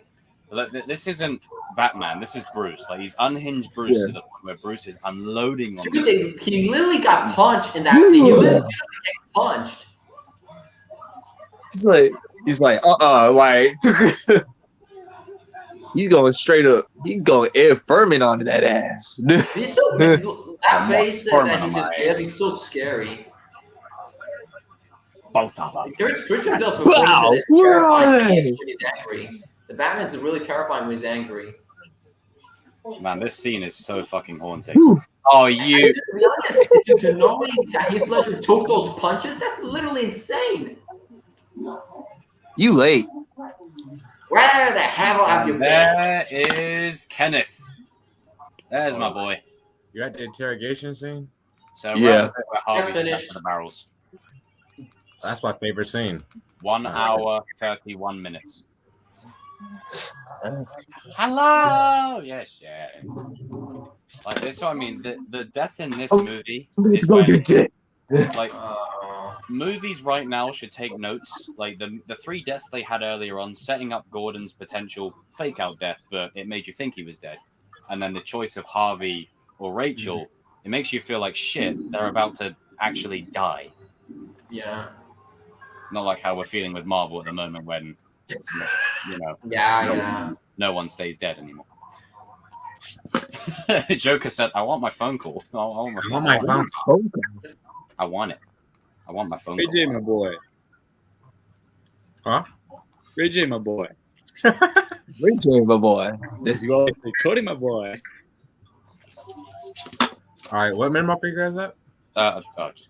1 minute 30. my phone call. Almost 1 minute 32. Almost 1 minute 32. When the guy's on the bar's like, please. My insides hurt. My inside hurt. Do you guys believe that the Joker actually lied because of those locations? Because do you guys believe that Bruce was going for Rachel or for Harvey in this? I think he was going for Rachel. He was going for Rachel. Oh, he was going for Rachel. He was going for Oprah. That's how I believe that. And I think a lot of people mistaken that. He was Joker actually lied. That's the one thing that's gut-wrenching. He was going for Rachel, but the thing is, he was going for Rachel. He didn't care about Harvey. Well, he did care about Harvey dying, but like, he's like, come on. Come on, you going for your girl, bro. And the second that he pops in, seeing Harvey, he was like, he took a stand for a second. It was like, he was like, oh shit, you know. The thing is, Harvey is a great dude, but Harvey can rise up again, but you only get one true love oatmeal, you know. Oh. And the thing is, that one oatmeal bar. Like, you know, Joker, he knew that he was going to go for Rachel. That's why he told him the different address. Yeah, there's a theory going around that that Joker knew that Batman was Bruce in this movie. Honestly, I wouldn't be surprised. He probably did. I wouldn't be surprised either. You see this guy right here that's on the door. He's like, you know, and you killed 6 of my friends. Like, I'm like, why are you trying to throw down with the Joker? What are you doing? Like, what are you doing? He's really getting in his head. That's what are you doing right there? What are you eating? What are you eating?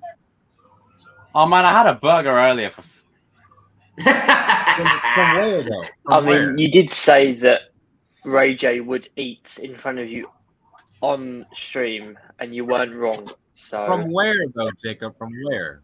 McDonald's. Oh well, I went to the rival Burger King. Damn it! The one time I got McDonald's.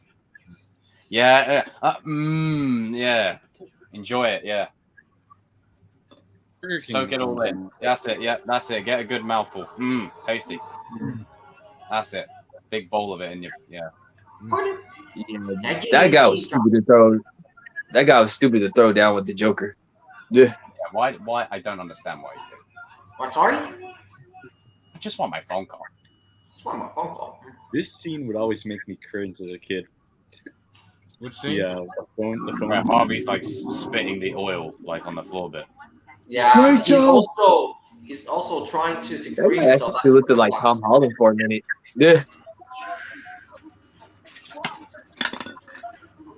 Maggie Gyllenhaal. I mean, listen, I would have preferred Katie Holmes, but in this scene right here, though, she killed it. In this scene right here, discount David Harbour there. But yeah, like Katie Holmes in this would have increased the emotional gravity of it, but she still does a good job as the character. Yeah, that's all that matters. You know, it's all about getting into character. Scene right here. I just want that one phone call. Like, this is something that I keep saying before. Is like Bruce isn't running like a hero. He's running like trying to save someone. Like he's like, you know, nah. Like I was about to die. I'm pulling up. And the way she performs it, she looks like she's very helpless. She's saying that this is my hero. And that's the bit there that Chris was on about. That bit right there where he looks and he pauses like, no. Shit. It was like, you know when he first sees Harvey, he's like he stops in his like place. That's what I like about it. Yeah. But he still doesn't dwell on it. He's like, I still got to get you out of here. Somewhere.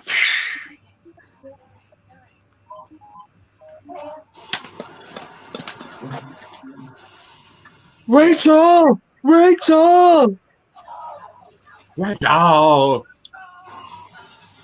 Harvey, I know you're No, save me, Rachel! Honestly, saying her name in this movie was so annoying. Rachel. Yeah. The thing is that with like Harvey burning up, you have to understand. Like, don't ask questions. But when Harvey's like half burnt because of the oil, like imagine how Rachel must have felt. Like he was only half in the oil. Like she would have been doused in that shit. Yeah. She probably screamed in fucking agony. Her body fried up, man. Got the Anakin Skywalker treatment halfway. I hate you. You didn't kill Rachel. I did. I did. Chekhov's gun, that letter right there. Pay attention to that because Stranger Things, Max wrote letters. Wow. Love that shot where the Batman's standing into the destroyed That place. shot is so flipping good. But Max wrote Did he letters. say the MC? He said the MCU. This is not a heroic shot. This is a shot of a hero being broken. A hero. Oh yeah, that broken. shot right here. Woo! Oh, where he's clean. standing. Yeah. And then I when he love picks that up, one. then when he picks up the coin. I love that It was shot. clean. Okay, That's when, that's iconic. That's I just- iconic right there. when you Nolan said that, is absolutely was it- brilliant. This is the When you- one reason I love his filmmaking in this film. And When he you said actually that, meant to say that to was- Harvey. That he tried to save Rachel, but turns out Joker lied. Go ahead, Cody. Yeah, go No, ahead, what- Cody. I forget who said it. They said, I think it was Christian who said the shot of was a hero being broken. On my screen, it was the Joker freaking with his head out of the cop car. I love that It scene. was blown in the wind, and I was like, Yeah. Yeah, he was like, this feels like the way it was shot, it shows how much Joker's always ahead of Batman when it comes to his plans. Yeah. Oh, And Christian very Bale. Bruce Oh Wayne. my god, his delivery. Oh,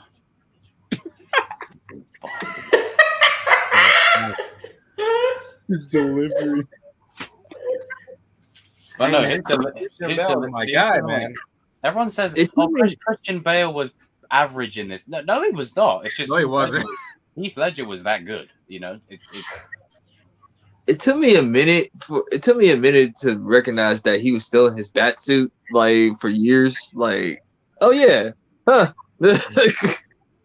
Like when I he love how his says helmet when he is watched held. him burn him half to hell. Ooh, this scene. Ooh. you see, and this weighs into Alfred's decision about that letter. He saw what it meant to Bruce, and he's like, I don't think I can. He can't give it to him. Yeah, I can't do that. He's already broken enough. Like this will. It's like it's one of those like I can't. Wow. I could give him a speech, but if I say something, he might go the wrong way, and that's not the right time.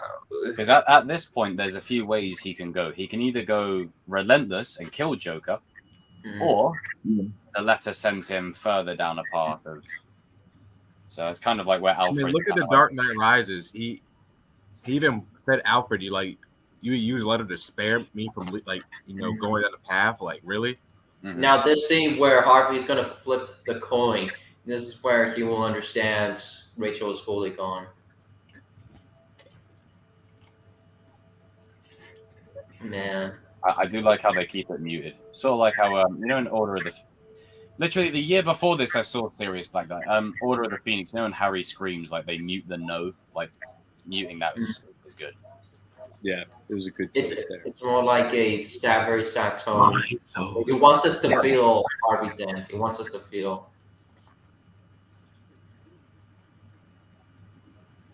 See, that's why I keep on saying, like, if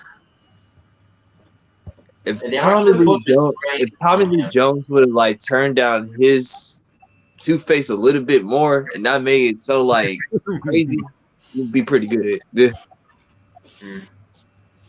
You're refusing to. Remember that name that you all had for me when I was in Internal Affairs. What was it for? Say it. Fire it. Yeah, that actually scared the shit out of me the first time I watched it because it blasted through the speakers like on 50 million volume. But yeah, as I said before, Aaron Eckhart really is the underappreciated gem in this movie. underrated.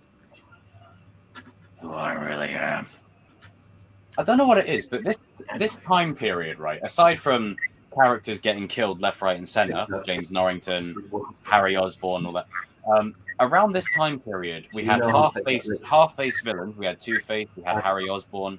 We had Gary Oldman dying a lot. There was a lot going around this time. Yeah. No. In the No, Dark you're Knight, I noticed that there was a lot of villains, but it was kind of done right. Yeah. Yeah. Sony. Well, Yeah. yeah, it's probably gonna happen. It's gonna happen. Yeah. It's like I noticed, like, wait a minute, they had the Joker, they had Two-Face, they had Scarecrow a little bit, and then you got the Mob too. You could count them as bad guys too. So My favorite scene's coming up on the money scene. Oh, I love that scene. You know what always confused me about this? Why didn't we hear Mr. Lau's screams like when he's burning? oh yeah, and it also took me a minute that Mr. Lau got burned up. Wait, hang on. Has he got tape? Has he got tape on his mouth? Yeah.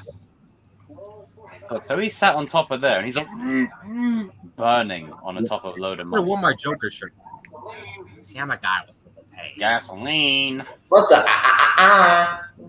God, could you imagine how much there's a lot of death in this movie? Like Mr. Lau's death, that's painful. Yeah, that's a horrible way to die. A fire under your ass, you know. And you're helpless. You can't do anything. Only just sit still and get tape all over your lips. I was saying earlier on, RJ, that you know when the detective that is like corrupt, she's like, you know, us contaminated. It's because of you. These guys are dead. Detective. You know that one. Oh, Montoya. Yeah. I was kind of hoping Bruce would say to her, "Shut the fuck up." What in my half? All you care about is money. Dude, This guy's also in Tuxedo with Jackie Chan and Jennifer Love Hewitt. Tell your man to work for me. I love how they leave it off camera, but Mr. Lau is burning to death right now. Freak. Why could cut you? But it's still crazy that the Joker basically killed basically everybody in the mob. He's just like, yeah, all you guys are just. It's not about the money. It's about sending a message. No pieces. Everything burns. We'll see how loyal a hungry dog really is. I had a vision. A world You're without freak. Don't you think you get to your dogs? Hungry dog is. I don't. Hey, that got to suck. You got eaten by your own dogs. I mean, it's just how heartbreaking is it for like all? Let's give someone else a chance. Coleman Reese isn't dead. He's not dead. Mr. Lau is sat there on top of all that money, burning to death, and he's got no companions to help him whatsoever.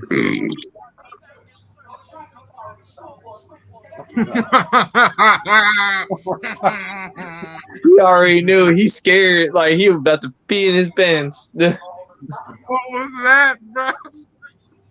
Trail, he peed in his pants. What was that? That sound? Me and Jacob the only ones that heard that. We need to. So Yo! Oh, there's my baby. That car right there. Well, it wasn't Yinko this time. Much more subtle. He wasn't on stream. Evil dies tonight. evil dies tonight. So I'm gonna blow that motherfucking brains out. There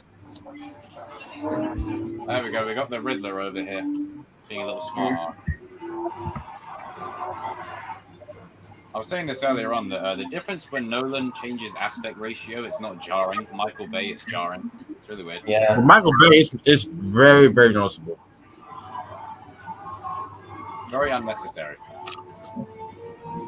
Oh, I love it. He did that with the last night so much. Yeah, like with the aspect ratio in this, it will change like this. Focus for a few minutes, and then go like this. With last night, it was like this. Yeah. I love Michael Caine. David, bring him out. David. See, Gary Oldman's his Gordon is untouchable. Like I don't think anybody's on top of that. No, He's too good. he's too good. Yeah, he is the best Gordon. That Lamborghini. Yeah. You got signs that this cop is not okay. Andy Serkis one looks like he can throw down, but with this one, it's a refreshing take on the character. He's the most wise. He's the most wise out there. He's basically the father figure to Bruce in this kind of series.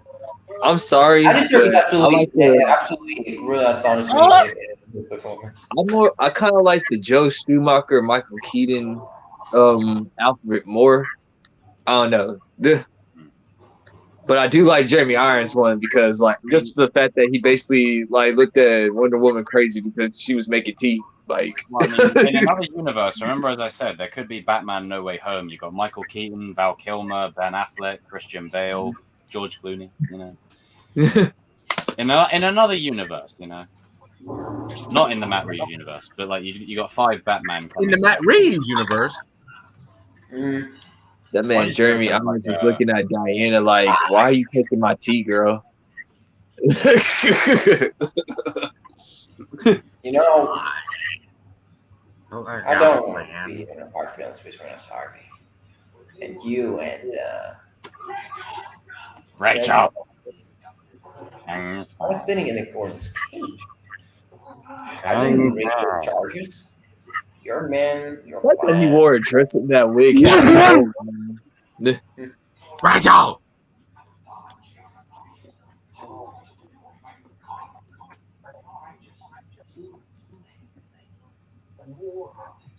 What's her name?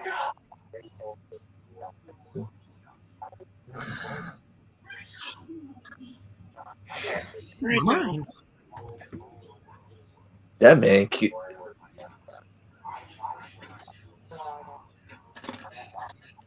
One of my friends, he wants to like do an impression of Heath Ledger's Joker, and it's so bad.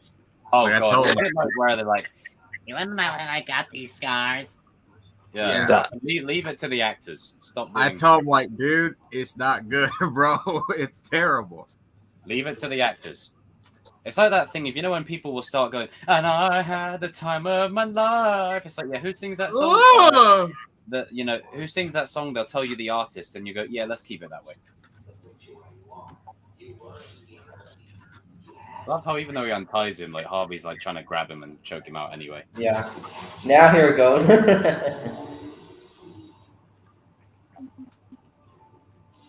This shows how really mad he is.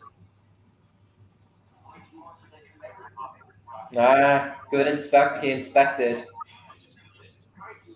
Come on, soldier, just put down the gun.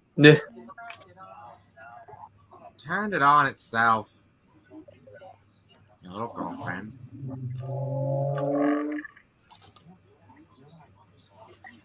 The effects on him here are so good, and then you look at like movies that are releasing at the moment, they can't even visualize a background. Where's Sussman at? And also, this was also the time Davy Jones and Harvey, like, you know, special effects on people. Oh yeah.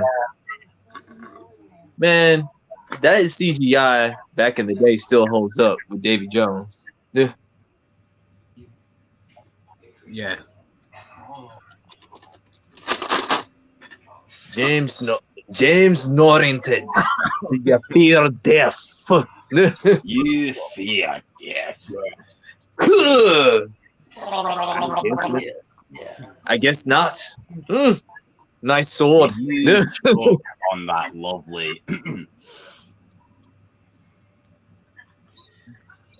There is a price you must pay. You have to choke. You know what? You know what? We live. We die. Now we're talking. You can tell how much he really doesn't want to let him go, but he's just like. First of all, like yeah, he realized. I think in this scene, like he realized that like there's no. It's not worth safety. like. Quick act. He's already. First of all, the Joker didn't have the safety down in the first place. Like he ain't stupid, bro. Okay. The Joker is sanitizing his hands, you know. Yeah. But even then, though, it's a good scene because like he realizes killing him is no good. Like he's already just.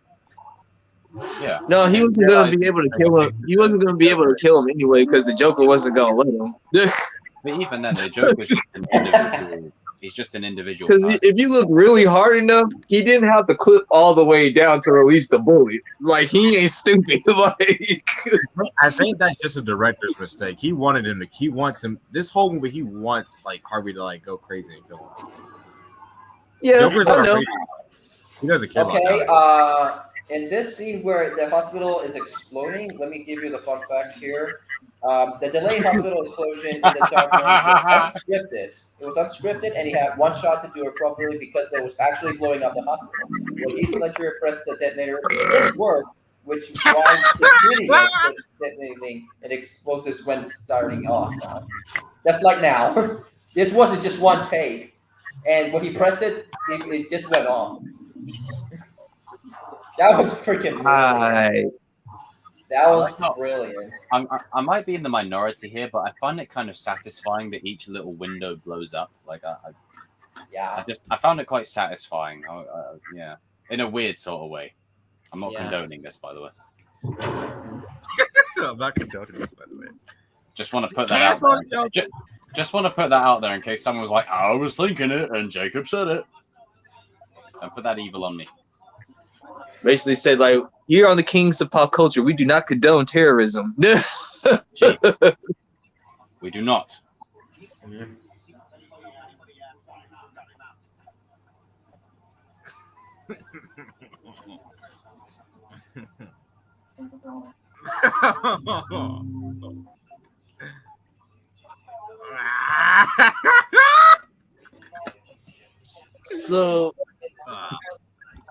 So didn't they basically like destroy basically the Wayne hospital? Gotham Central, I think. Gotham General. Yeah. Because that was more so outside the city of Gotham. The Wayne Hospital was more so like in the city. Yeah. Are you ready to bang? What was that? What was that? That was not me.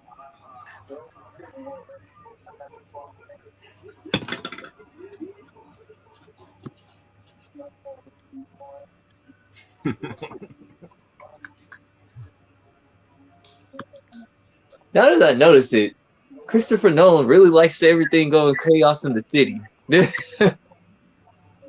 In every movie, yeah. Yeah. It's his Tell thing. that to Dunkirk. It's like riots in the city, or like a big war in the city, or like maybe people getting Like he paid in tries the to make city. everything impractical. That's why how brilliant he is. My name is Morgan Freeman.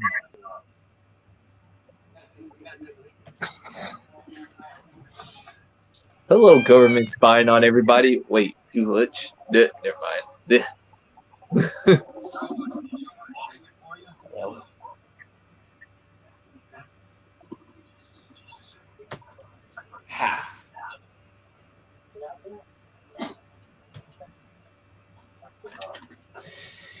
Half.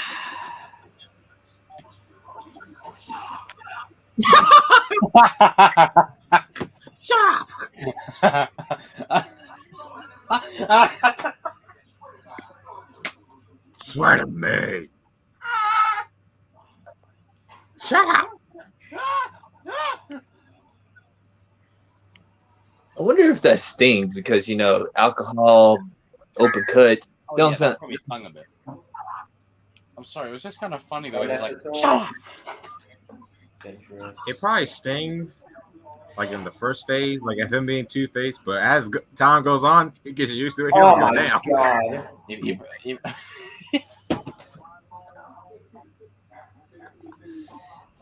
So it's just the way he said, "Shut up." This was a brilliant plan, but very risky for Bruce to do. But I like how the end of the movie pays it off. That Lucius smiles. Yeah. He's like, "Okay, Bruce. All right, you're a good man. I'll carry on working here." This pretty much is he wrong. pretty much have the big old. Pretty much Batman City is his whole entire city. Like he got an eye on it. That's what the sonar program. Yeah, of course. It's But too also, powerful. I'm Nolan's not way gonna lie, of the saying, first time I'll give you the white eyes. I mean, the first time I saw this, I was like, oh wait, he's gonna leave her, and then at the end of the movie, the machine blows up, like it destroys, and then you're like, okay, he's staying. Thank God. How can you get rid of Morgan Freeman? He's That's pretty why much, it's one thing, you know that. pretty much Christopher Nolan is saying like you're gonna play God without playing God. Where did Sus Moon go? I told him I was like, the porn selection might not be as good. It's taking a while. Must be lacking. Where did Evan go? He went to check his sources. If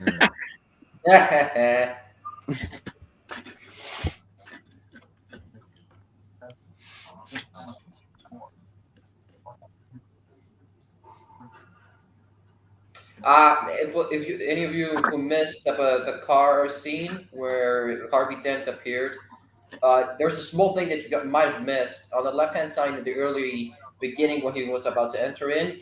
Harvey grabbed one of the criminals and he actually joined in.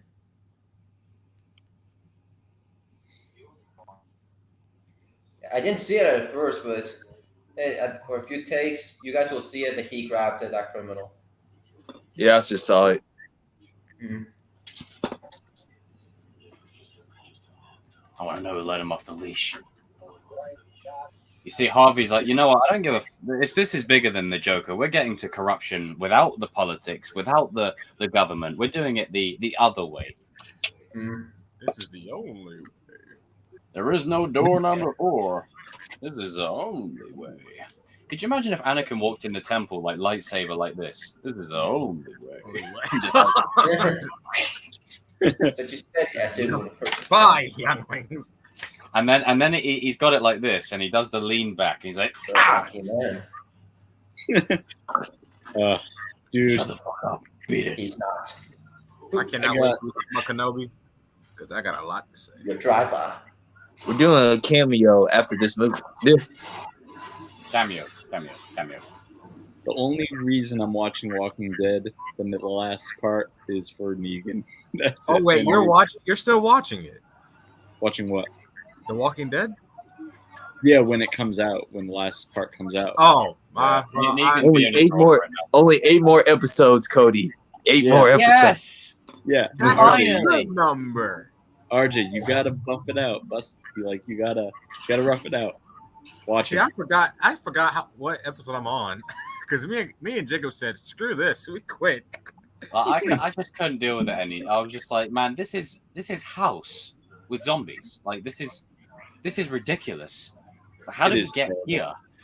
What is Me it? and Cody are sticking it out. We're like, I want to cry right now. Like, They don't bring back Rick. We got a big problem. We got problems. We got problems. Yeah. You're gonna put us So, through by all the this way, BS? FYI, when Rick comes back, I don't want it to be a post-credit scene and like, hey, setting up my movies. Like, no. that hasn't had any Comes in. news yet. Comes in, has a good 3-4 episodes, and then we're done. Like that's, yeah. I want basically AMC to say, okay, Jacob, there's spin-offs, but you can get off now. That's what I'm going to be doing. I'm going to be getting off the station before we go to the destination. You're getting off. I'm getting off. probably not gonna happen. It's probably going to happen. Getting Getting off. off. You know, getting off. Debo. Oh yeah, that's my bike. Getting off. That's my bike. That's my bike. Punk. Getting off. Hey, Jacob, I said something in your phone. You check it. What's up with the white lightsaber? White power. Yeah. Oh shit. Not a joke. No, it's an old toy. It's an old toy. It used to glow, but it doesn't. They even changed the batteries. I've got one coming in the post, like a proper dual. There's gonna be that one person that's gonna edit that out. You heard what he said? Oh, Yeah. trigger! I'm so offended. Yes.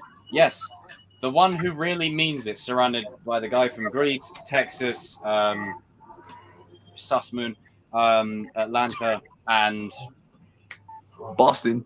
That's it. There we go. And then shout out to Pittsburgh as well for our good friends. I just love the Joker that he's kind of holding that notepad, making his monologue. Remember, PCK is a big Pittsburgh Steelers fan. He loves the Black and Yellow song. You know. Look at it. Oh man, he's going through his last. What were you about to say? Who, me? Yeah. I was asking Jacob where he got his saber from. He's like the one that you ordered. Oh, right. So the one that's coming in the post, I'm just awaiting on the email for it. Proper dueling saber, you can fight with it and stuff. But it's from Padawan Outpost. Dude, that was one of the places I was gonna get mine. I ended up getting a NeoPixel. Oh, I got a baselit one. Nice. Yeah, I got. I know this shit is like. No, my sorry, RJ. We were nerding out about lightsabers. No. But actually, I interrupted. My bad. You guys continue. Oh no. You go ahead. You go ahead. You go ahead, Darius. I know this shit is RJ. messed up. Fucking hell. Like in context, it's messed up. Do you remember that like, bit where you and Darius kept cutting each other off? Like, yes. Carry on. I know this is like messed up, but it's kind of funny seeing people freak out. It's like, why are we talking about it? Why are we talking about it? But that just goes to show you, like, when everybody's under pressure, people are gonna start fending for themselves. It always happens. Let's put it to a vote. It's that guy's like, let's put it to a vote. Nolan's like extras are so hilarious in my opinion. They're like funny as hell. Don't. Fight another day, detective. Did he kill her by just knocking her out? No, he just. I don't think so. I don't think he just killed. No, he just. This was what irritated me a little bit, because like she's usually the good cop. She's like the only good cop that Batman trusts There is outside one of question that I will raise, and I know I said don't ask questions, but with these snipers, that sniper shot just showed us they have tape around their hands. So they shouldn't have opened fire, you know, when they can clearly see they've got tape. I love this guy. Yeah, this that's guy's true. like, you know what? I don't get paid enough for this shit. Vote on this bit of paper. Vote on it. Let's put it to a vote. Can you imagine if there was one guy on this boat? What would make this even funnier is if there was someone that says, "Oh, give me my pen back." Why did he put? Hold on. These extras piss me off. This dude put the thing in the hat like he did something, like he's validated. Like 5 minutes. No, there's no time. We have clear shots. Just say that. First of all, your votes mean nothing. That's what I would have been the one dude that says, like, listen, this is stupid. Our votes mean nothing. Okay, like. Why are we talking about it? Why are we talking about it? The criminals already knew, like, yo, man, we can't go out like this, bro. Like, yo, man, like, I got something to say. I gotta get something off my chest. Yeah. Mike, Jesus, this is too much here for one brain to take on these things. I have to protect it. Shut up.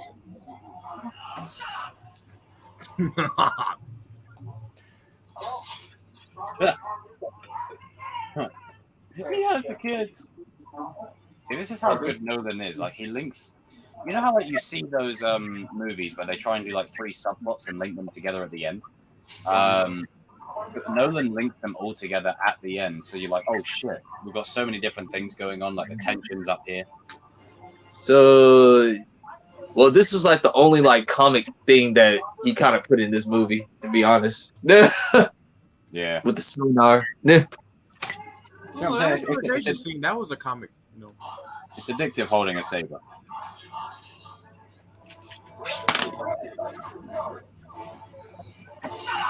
Shut up. Well, I'm going to get back to it. See, can't you see that the doctors have guns, clearly? See, this sniper right here should see that they're like this. I don't think they did because it was like maybe it was And too the dark for Jason them to Statham see it. knockoff.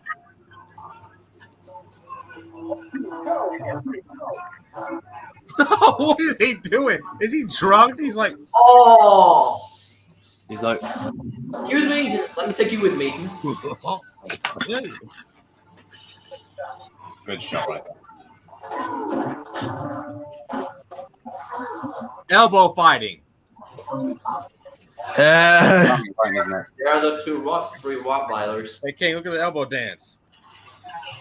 Oh, let's do that.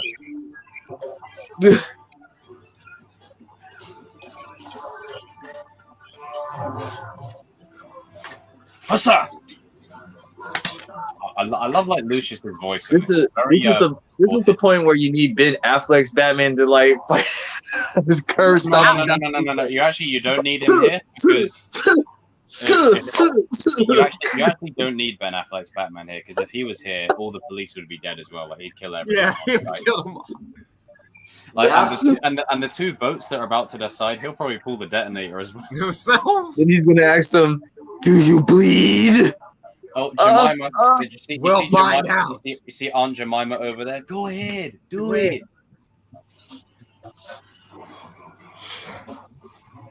Elbow fighting. Go ahead, do it. Uh-oh. No, but Ben Affleck would grab it. He'd be like, "I'm gonna do it myself." Oh, man. See, when the push comes to shove, like even when you got a conscience, you know you can't kill those people. No. You know, secretly, Batman's like, I've been waiting. Oh yeah, I've been waiting for you, but as he's beating up the police, motherfucker. We're fighting for this. he's probably been wanting to beat up the police this whole time. There's gonna be a scene right right? past Batman. You're gonna beat up the police. The sniper was like, what the heck? Whoa! The elbow fighting. I mean, we gotta save Jemima though. Like, you know. That's Go ahead, do it.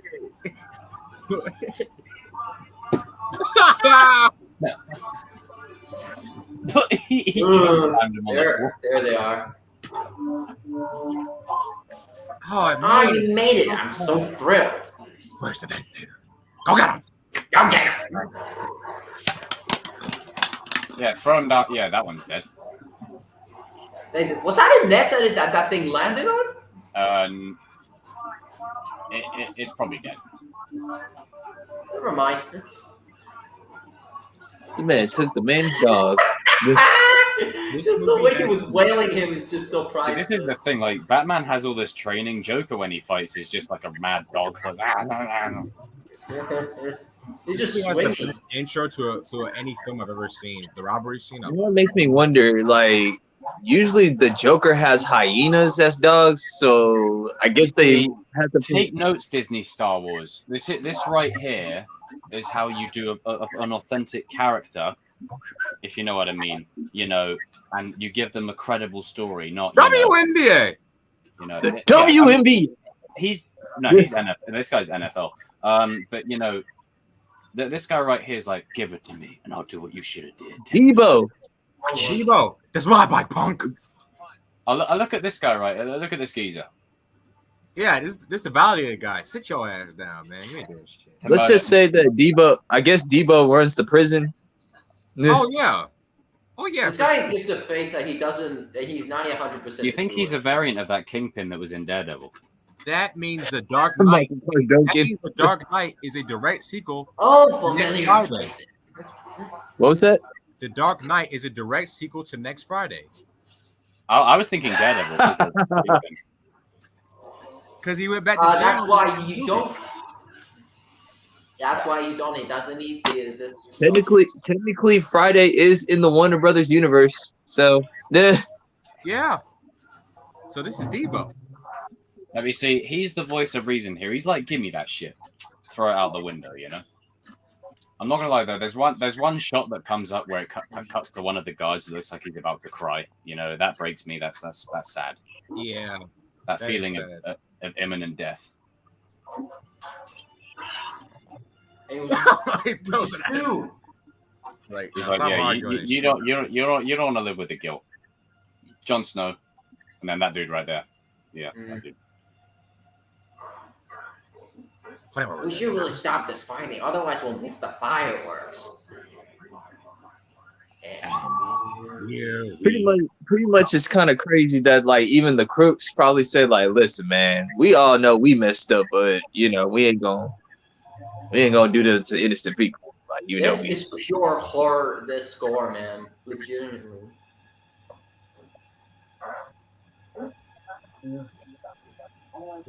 Hans Zimmer.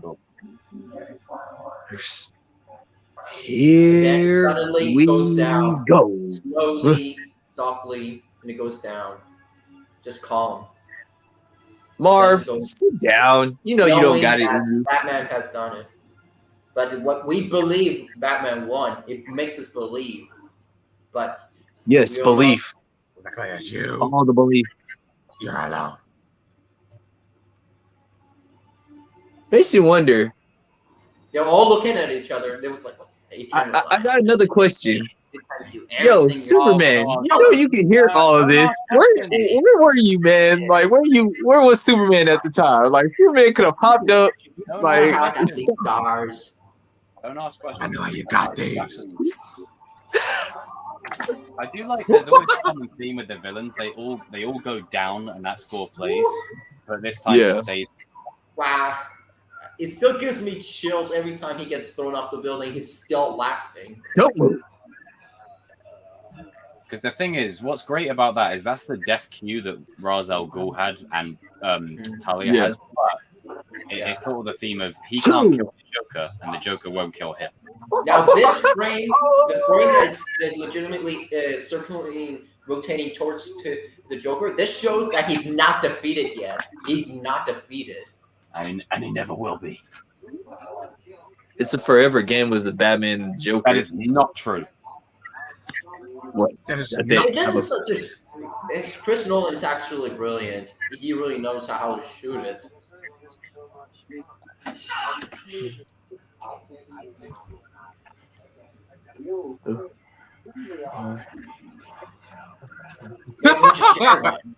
Right. You know they got the rate of losing your minds.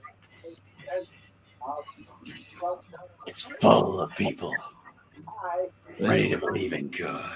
Until and their you spirit won't breaks kill me. until they get a good look at the real Harvey Dent and all the heroic things they've done.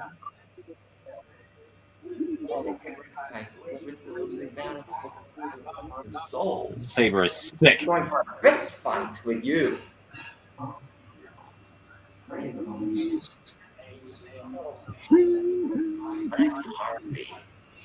I got him once a night, and I brought him down on our level.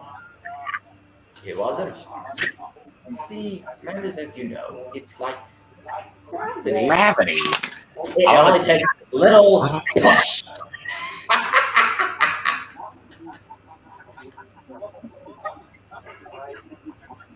Love it. Oh.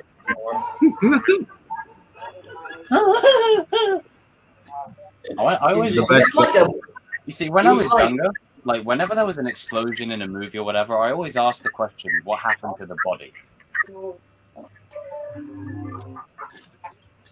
Like more or less, I didn't realize that. I assumed that the body would get.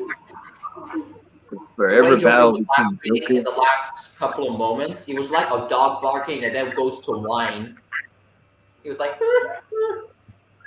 ah,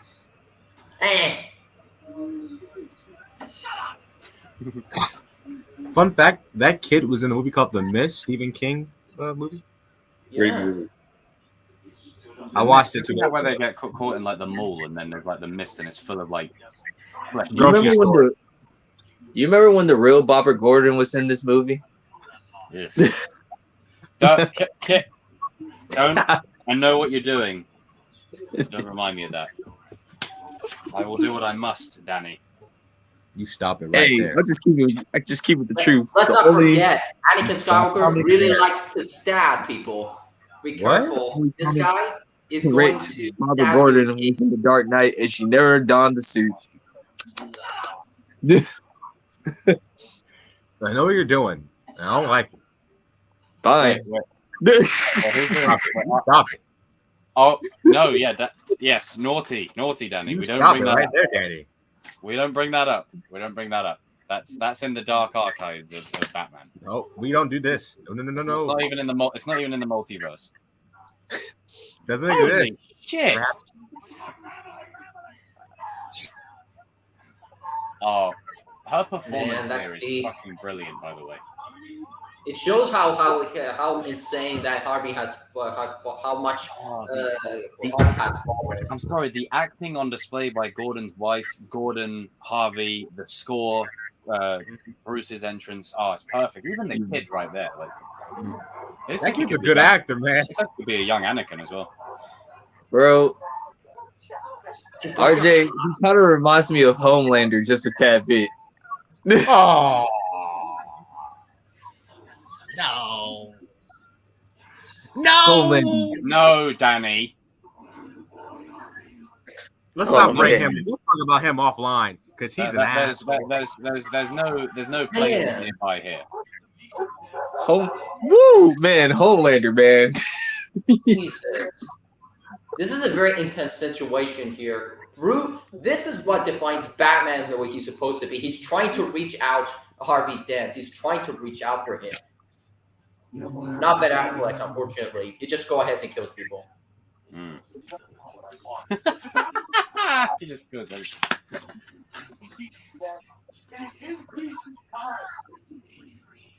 Gordon is in his he's in his second of being in tears for what he's saying.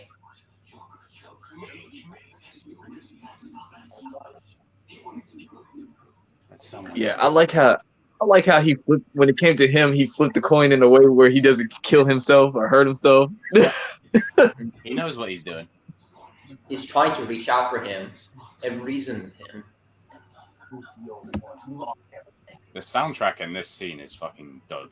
No kidding, man. Of us all. Bang. You. I know the second I saw the gunshot, that hurt me, man. Now imagine that kid growing up though, but still having that image of Batman being shot in front of you. Man, the kid's acting is so brilliant in this one. I don't blame the wife for getting him out of Gotham, man. I don't blame the wife. I don't blame. Yeah. Soundtrack. Yeah. He's getting higher, man. It's getting much higher. It's bringing you to this moment. It's happening. Yeah, the wife had every reason to leave, like for a while. Ah, shit. Well, you can't do that.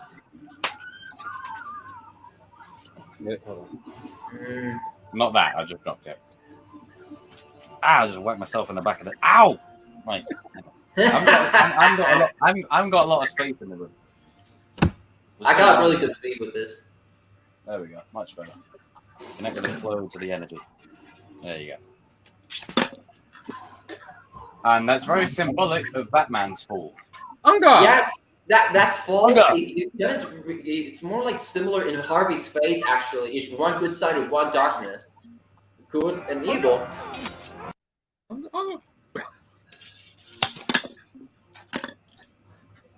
I don't know how he survived that fall, but I bet that would stop his fall for a second. It's probably the armor that protected him, but he's probably hurt though. He's still feeling the effects from that bullet. I mean,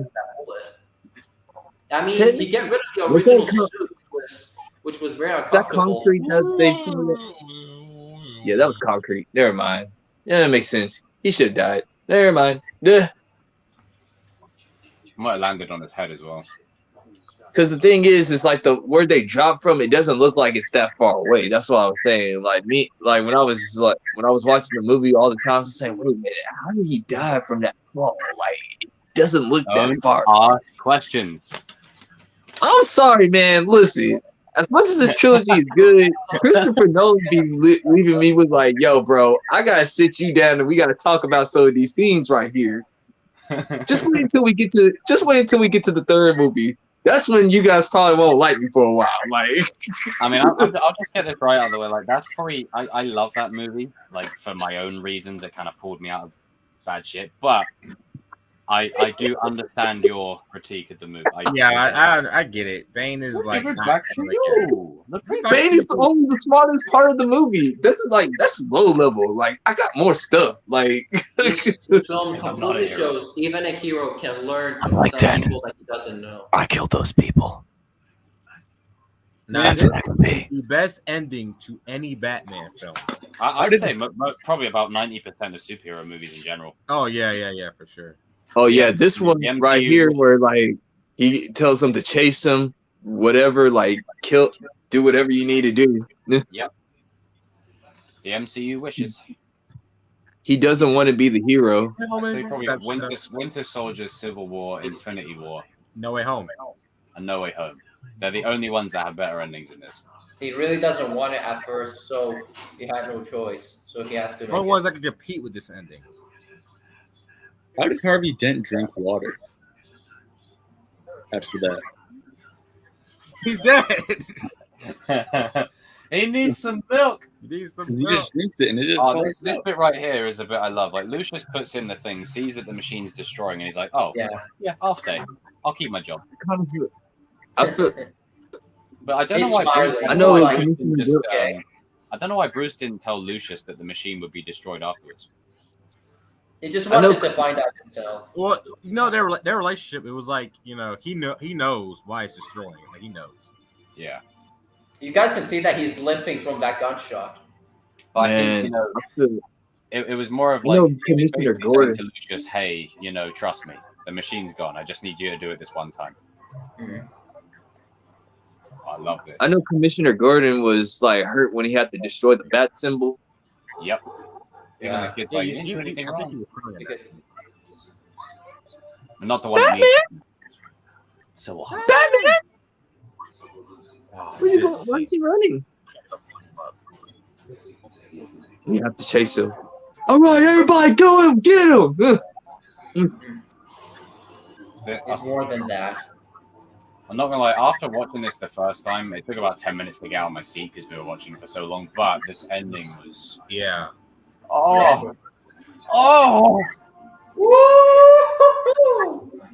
oatmeal everywhere. I have a fun little story when this movie came out. When this first came out, so when it first came out, it was like packed. Like you couldn't really get a seat. You couldn't like get a ticket. Like it was that bad. Like so, there was one time we went to like our local theater, and they kept saying it was sold out and stuff. Yeah. I remember I threw a tantrum. Like I was like, why? I want to see it. My mom was like, calm down. We're gonna see the movie.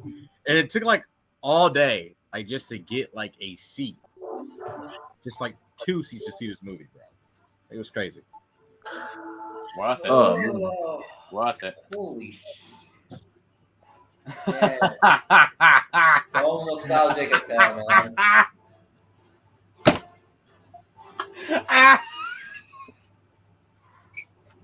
I love this soundtrack, but I'm so Cody. Yeah, James Newton Howard and Hans Zimmer absolutely blasted. Best dudes. It's just a little ditty of feet.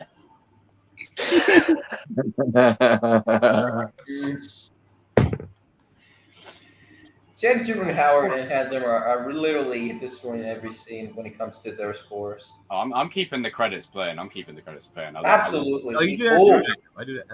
Of course, always. Like I love a good score. I never watched the credit. I know that you don't do that. But I do. I love that. I stay for the credits. I stay. Y'all guys are weird, man. No, What do you mean?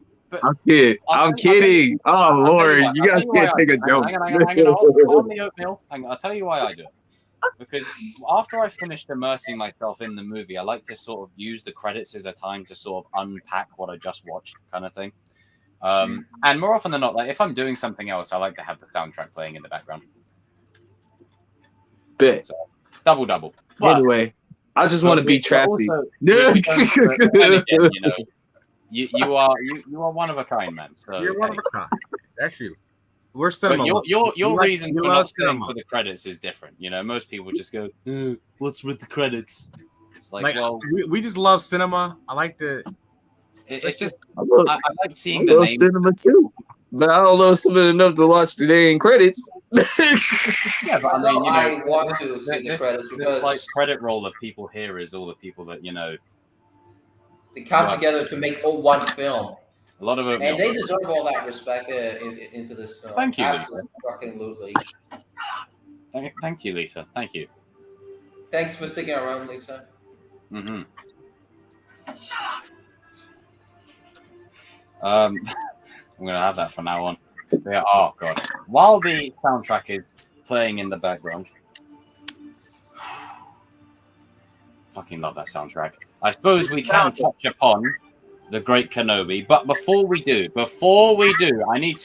I got to do two things before I lose control of this, and everyone's like, attack! Just attack!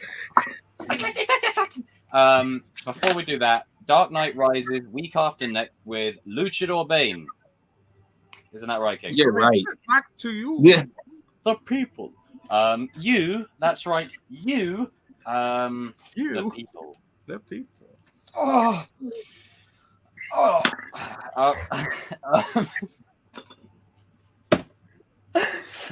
But before we go to Kenobi, this time next week is discussion.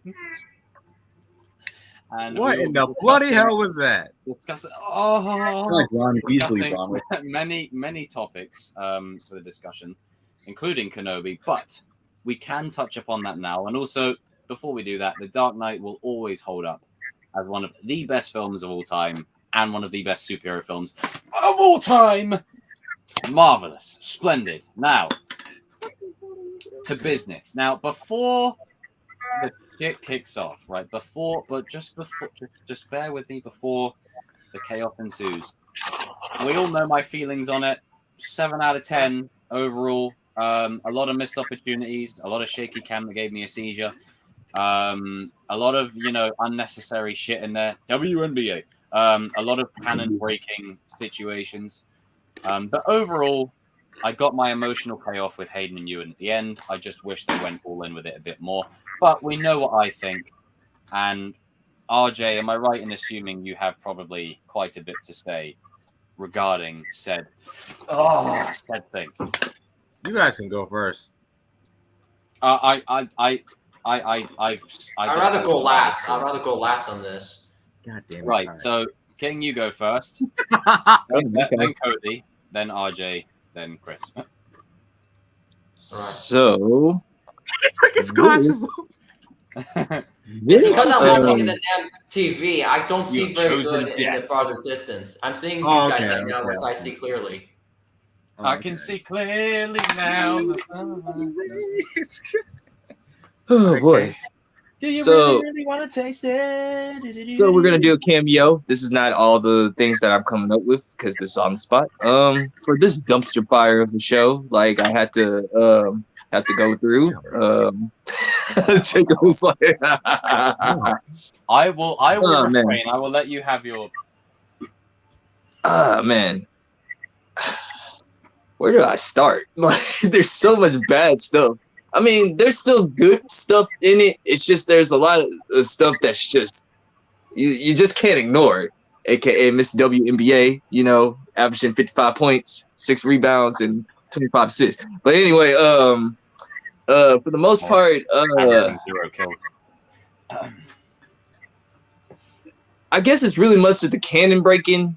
Like, I'm not like on the level of Jacob when it comes to Star Wars, but like I know enough to where I'm just saying like okay, no, that's wrong. Like, What a why? Jemima in here doing a load of crap, you know? It's like, what is the House of Mouse doing? The fact that you hiring writers that don't know the Laurel, and you know how I am about that type of stuff. You got characters that should have died that don't need redeeming, because you know what? That should be one of the next topics down the line. Why do villains Then can't where are be they in the villains? original trilogy, Lucasfilm? It's like villains, yes. The week after next, when it comes to Kenobi, I will put it on the list. Can villains just be villains nowadays? No, they cannot. I don't know why. What is wrong being just a villain and somebody just dying? Reva was not supposed to be. This was not Obi-Wan. This was Reva, and I like Little Leia, but it was her show too. So Kenobi was like there, and Christensen was there, and yeah. And then the duel of the century, the rematch of the century, my behind. That was horrible. Like, what was that? What was that? I felt robbed, man. I felt robbed. The only thing these two know what I was talking about. I was talking to noise throughout the whole entire fight. The only thing that saved that fight was the rocks. If there was no rocks, that was You kept saying rocks. I think to your point there, the one thing that would have made everyone appreciate it a bit more is less of this. Yes. And another thing. I think that's why it doesn't feel as impactful as it should have been. Another thing. As much as Deborah Chow is a good director, she did all right or whatever. Like, this was just not her. Like, I think she was just told what to do and she just did it or whatever. Because, like, for some reason, she shines in like the human interaction moments, but there's some moments where you're like, what is up with this whole? It had a bigger budget than The Mandalorian for some reason.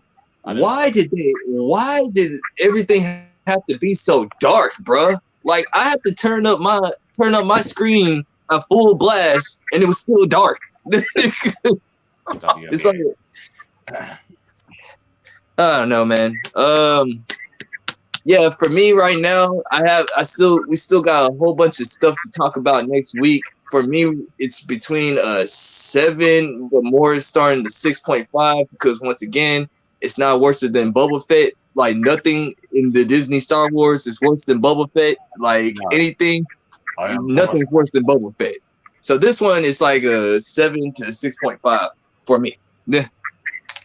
Commander Cody. Commander Cody.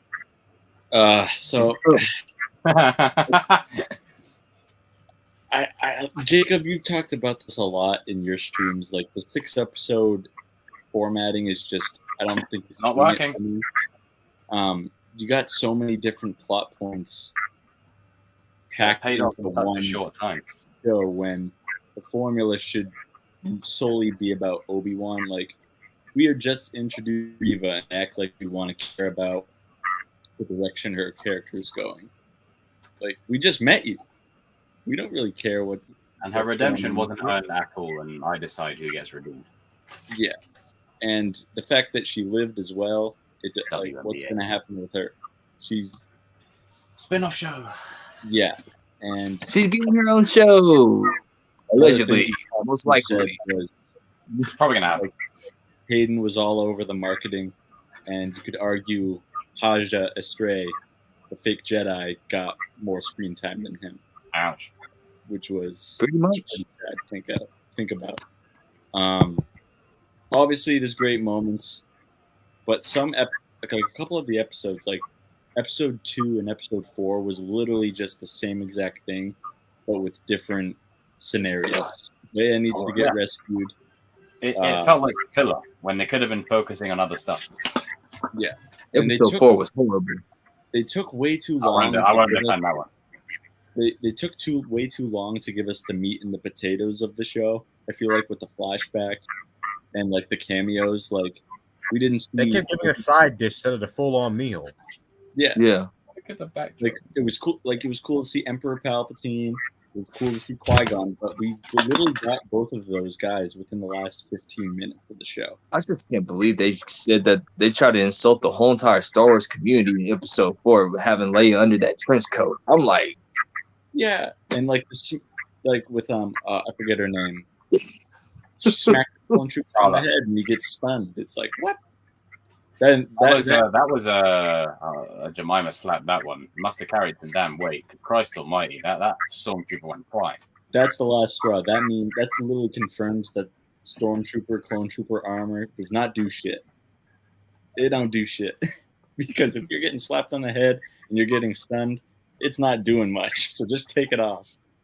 And also, the lightsabers weren't lightsabers; they were like baseball bats. Baseball bats. Yeah. Strike Reaver first. They don't seem to do as much damage in the Disney Star Wars as they do in. No, they do this. They do this. Like anytime someone hits their saber, right? It's like this. It's like this. Yeah. There's like this resistance. That's not how sabers work. They go, you know. You know those, General Grievous's bodyguards, their staffs. That's kind of how they are. Yeah, they feel like electro staffs instead of sabers. Yeah. I want to like the show. I do like it in some elements. It's obvious. I think it's a solid 7 for me. But Same. the rematch, it wasn't no rematch of the century. It had some cool moments. I mean, don't get me wrong, the scene where Vader's helmet gets broken off and that dialogue, that stuff broke me. That hit me right in the feels. I loved seeing the Anakin in the temple. Didn't like seeing him killing kids, but I did like. I think they missed them up. We wanted to see them like him killing Jedi, not. Well, the fans asked for it. Yeah. Can you imagine if we saw him fighting like a Sindralic? That would be sick. That would have been much better. Like they should have showed that instead. Like if they'd have got Nick Gillard back to do like the choreography of the fight, and you give him a cameo as Sindralic and kill him off like that, it's a mission in the game as well. I'm still trying to figure out how Disney wants to still kill kids, but hey, whatever. It's like we want to see him kill a Jedi. We didn't say specifically kids. Go ahead, Cody. And yeah, like King just said, some canon stuff that you just can't necessarily look past. It's kind of just there, and it's kind of just sitting there bothering me. Didn't I say when I saw the ghosts appear for Qui-Gon, I was like, oh boy, I know Jacob. He gonna be mad. I don't know how many of you guys saw my reaction to that moment, but I don't know how I feel. It's like I should be fanboying hard, but this breaks canon again. Like the canon is broken again. Because I was just going based off what Jacob was telling me, and I was telling the boys. I was saying like, oh boy, that's a no right there. Like they said, oh, we can't show the Force Ghost in Episode 9 because it breaks canon, but then they go and show Qui-Gon in this show because of Sorry, I'm cutting you off, Cody. Sorry, Cody. I think that pretty much covers it. I'll probably go into more detail next week, but yeah, like I said, solid 7 out of 10. Great moments, just iffy storytelling at best. That really was just like, why? Yeah, I'm in the same boat. 7, solid 7 for me. But let's go a rating lower. Ray. Yeah. With me, I had high hopes for this show, and I was disappointed watching these 6 episodes. I'm just gonna keep saying it. Get rid of the 6 episode format. It does not work. They should have released this as a Disney Plus original movie. And put that in theaters. You bring back you put this in theaters. Make it a movie. Is ridiculous. No, you don't bring back Hayden Hewen and make a limited series. No, screw that shit. You put this in theaters. Here's the stupidity of it. They released Solo, right? Because it failed at making money because they released it after The Last Jedi, which They should have waited about 2 years. They should have for that waited a bit. And they're now thinking because they didn't deep fake the actors, that was the problem. So they thought, we're not doing spin-off movies anymore. It's like, yeah, you missed the point. Yeah. And okay, so episode 1, I really enjoyed it. It was character driven. It was character focused. I liked it. They gave us I was like, okay, this is what I wanted. I wanted just Kenobi and stuff, and he did a good job of that for the most part. Second episode, okay, they kind of a little bit. I don't think it's as bad as people think it is, but I liked it. Season 3, not season 3, episode 3. a little bit better. You know, I Better, liked it. better. It was better. It was better. Episode 4. Oh, That's the worst one. There's no defending that episode. And if you defend that episode, you must be tucked in a mental institution because that was just horrible. Go ahead. Okay. Yeah. And so I'm not one of those fans that if you don't get what you want, you trash it. That's not even the point. Why are we focusing so much on Reva? Why? It takes away, because you want to know why. I said it when we were watching it. Remember, I said it. Do not cut away from the fight. Do not cut away.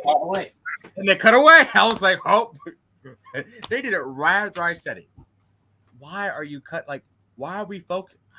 I'm sorry. I saw someone say that, they cut away from Anakin and Obi's duel in Revenge of the Sith. Yeah, but at that time you had Palpatine and Yoda.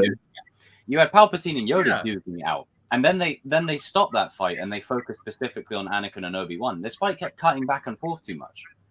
Yeah, and then they basically break canon again because Luke saw a lightsaber.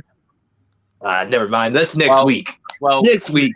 He almost saw it, but I don't buy that for a second. He definitely saw that lightsaber. Oh yeah, or at least heard it. Yeah, like saw the it lit up the whole space. Oh, right. And I just don't like how I'm sorry, but the whole we all love Luke, but that storyline of he's about to die, Reverse trying to kill him, that was so forced and it was so rushed. Way to go, poorly executed in my opinion. And Kathleen Kennedy. Do we really need this? Come on, go back to what we want. All right. And Kennedy don't like Skywalker. Reva, her redemption, I guess, was so forced. That's not a redemption. That's a force. That was the most rushed episodes, rushed finale. I mean, they'll kill off Ben Solo, but they'll keep Reaper. In my personal opinion, that was a rush. That was one of the most rushed finales of any Disney Plus show. In my personal opinion, it was rushed as hell. And you just want to see Reva. You want to see Reva die because she's a strong black woman. No, because the character sucks and she's taking away the story time from two characters that we actually give a shit about. I hate that narrative. It's it's just I was like, what are we doing? And then Hayden, I wanted to see more of Hayden. You bring him back. I feel more sorry for Hayden, bro. I just didn't Hayden have 5 minutes worth of screen time or something. Yeah, I don't all I know. could hear was just I heard RJ just going, no, not enough Hayden. Fucking, why didn't they use more Hayden? I mean, that was the fucking point. I've got to put the order back. There we go. Yeah, we needed more Hayden Schlossberg. That's what I was thinking. I don't hate this show, but I'm disappointed in the show. If that makes sense. Yeah, they could have done a lot more. And they don't want to be petty and stuff, but you can't just say you can't hype up the fight that much, and that's what we get. Rocks. That's it. Well, not even just that. It's distracting when you're cutting away to this, discount, tokenized version of Anakin, right, to try and shoehorn some bullshit story in that no one gives a frog's fat ass about. We're here for Anakin. WNBA. Yeah, I did love the scene where. You just don't like because you did. No. Her character is breaking canon. Get her the fuck out of there. She should be dead. But no, gotta make a spin-off. I did like the scene between Hayden and Ewan. That was awesome. Best scene in the entire show, in my opinion. And it would have been even better. This is what Disney Star Wars does to the actual Star Wars fans. They just give you a little bit of your Star Wars that you love, and then they just piss all over you after that. Yeah, dude, I think you like this, this. Look at this. That scene with Hayden and Ewan when he fucks up his mask and they just have that dialogue. That's easily the best part of the show. Yeah, and then this is where they're going wrong. They're trying to put their own personal imprint on the story when it's we would have enjoyed that more if you stayed focused on Hayden and Ewan. You cheap son of a bitch. Yeah, from the start, and the stuff with Qui-Gon, why didn't they just make that more of a thing when when Canon breaking. Obi-Wan was. That's another thing that f's up a lot of things because apparently he can't do that. No, he can't. In my opinion, that might be the best. Well, he can now. We've gotten. That might be the best piece of Disney Star Wars we've gotten. It's the Obi-Wan and Vader scene where they're the dialogue. And the thing is, like, that dialogue was amazing. But the fight between Vader and Obi is actually pretty good. Like, it's actually really good. The only reason it doesn't feel as impactful is because, again, it's this. Like, the actual choreography is pretty good. Like, the choreography. Why they thought shaky cam would have been a good idea? I do not. It's the shaky cam in the darkness, like dark. Like the thing is, the shaky cam is not effective when you're trying to take in the scene. Like, look at Revenge of the Sith. Take that in. I thought they were building up to because they were getting chased by a Star Destroyer. I thought, okay, we're going to parallel A New Hope here. The transport's going to get captured. The stormtroopers are going to come in. I thought Vader and Kenobi were going to have a duel on the Star Destroyer as it was descending down onto the planet. Oh. Now that would have been better. Because, No. Hear me out. Because what happens is the environment around them splits them apart. There's no contrived reason as to why Obi walks away. Like the environment splits them apart, and then Obi goes his way, Vader goes his way. Vader assumes he's dead because the Star Destroyer's crashed. But that way, it really is that epic where the Star Destroyer goes down with them. You know that I think would have been better. But the fight in and of itself, I like. It's the shaky cam. It's the too much. I was mad, dude. I was like, yeah, that ruined it. And so that fight would have been Vader even just better. walks away, and it's not organic to Vader. Yeah. But also, can I also say this? What is it with these Disney Plus shows having characters that add nothing to the story? Like, okay, Ice Cube Jr., I'm sorry, he didn't need to be here. In my personal opinion. A lot of these characters didn't need to be here. Like, Reva unless didn't you're need to be in there. Unless you're gonna spit like a rap verse, I mean, you don't need to be here, homie. Like, I'm sorry, you just You're not needed. We know that. Work from Eternals. Yeah, a lot of these things weren't needed at all. Like, it's not even just Star Wars. It's like Marvel. Marvel as well. Why are you having these characters that don't need to be here, man? Like, Reva, money. Money. Little Leia was awesome. She killed it. She stole the great. show for me. She was awesome. She was really great. Awesome. If anything, what they should have done was they should have resolved the Leia arc by episode 4, right? Then you still have the same ending. You have the same ending with Leia in episode 6, but then that way the focus is on Obi and Anakin for the final 2. Like, we're really building it up. We're setting it up. That would have made it so much better. But it keeps cutting away. Like the duel I actually like for the emotional gravity of it, but because it keeps cutting back and forth between what Reva's doing, you know, and all this kind of nonsense, I'm like, and if I'm being honest, I think season 2 is going to happen. I think they're going to want that. I think they're going to. And the reason I'm conflicted, I don't want it to because they've already made too many canon mistakes for me. But because they left it with Qui-Gon on such an ending like that, you know, it's like you could have just woven it into the limited series story, Lucasfilm, Disney. But they left it on the end just to drip feed you to say, hey, season 2. I keep on hearing like they said that they could just see Obi-Wan teaching Reva the Force or whatever. Like she's his new Padawan. It's so stupid introducing a character like her because now they're gonna make her more of a thing, which you see. The thing is, around this time period, when Ben Kenobi says to Luke, right, you know, the Jedi are all but extinct. It makes you feel like it's such a long ago, distant memory that the Jedi was slaughtered. We're only 10 years away from A New Hope. We've got Reva out there, you know, doing a WNBA stuff. We've got bloody, you know, Vader and, you know, Obi having rematches. We've got the Inquisitors doing whatever.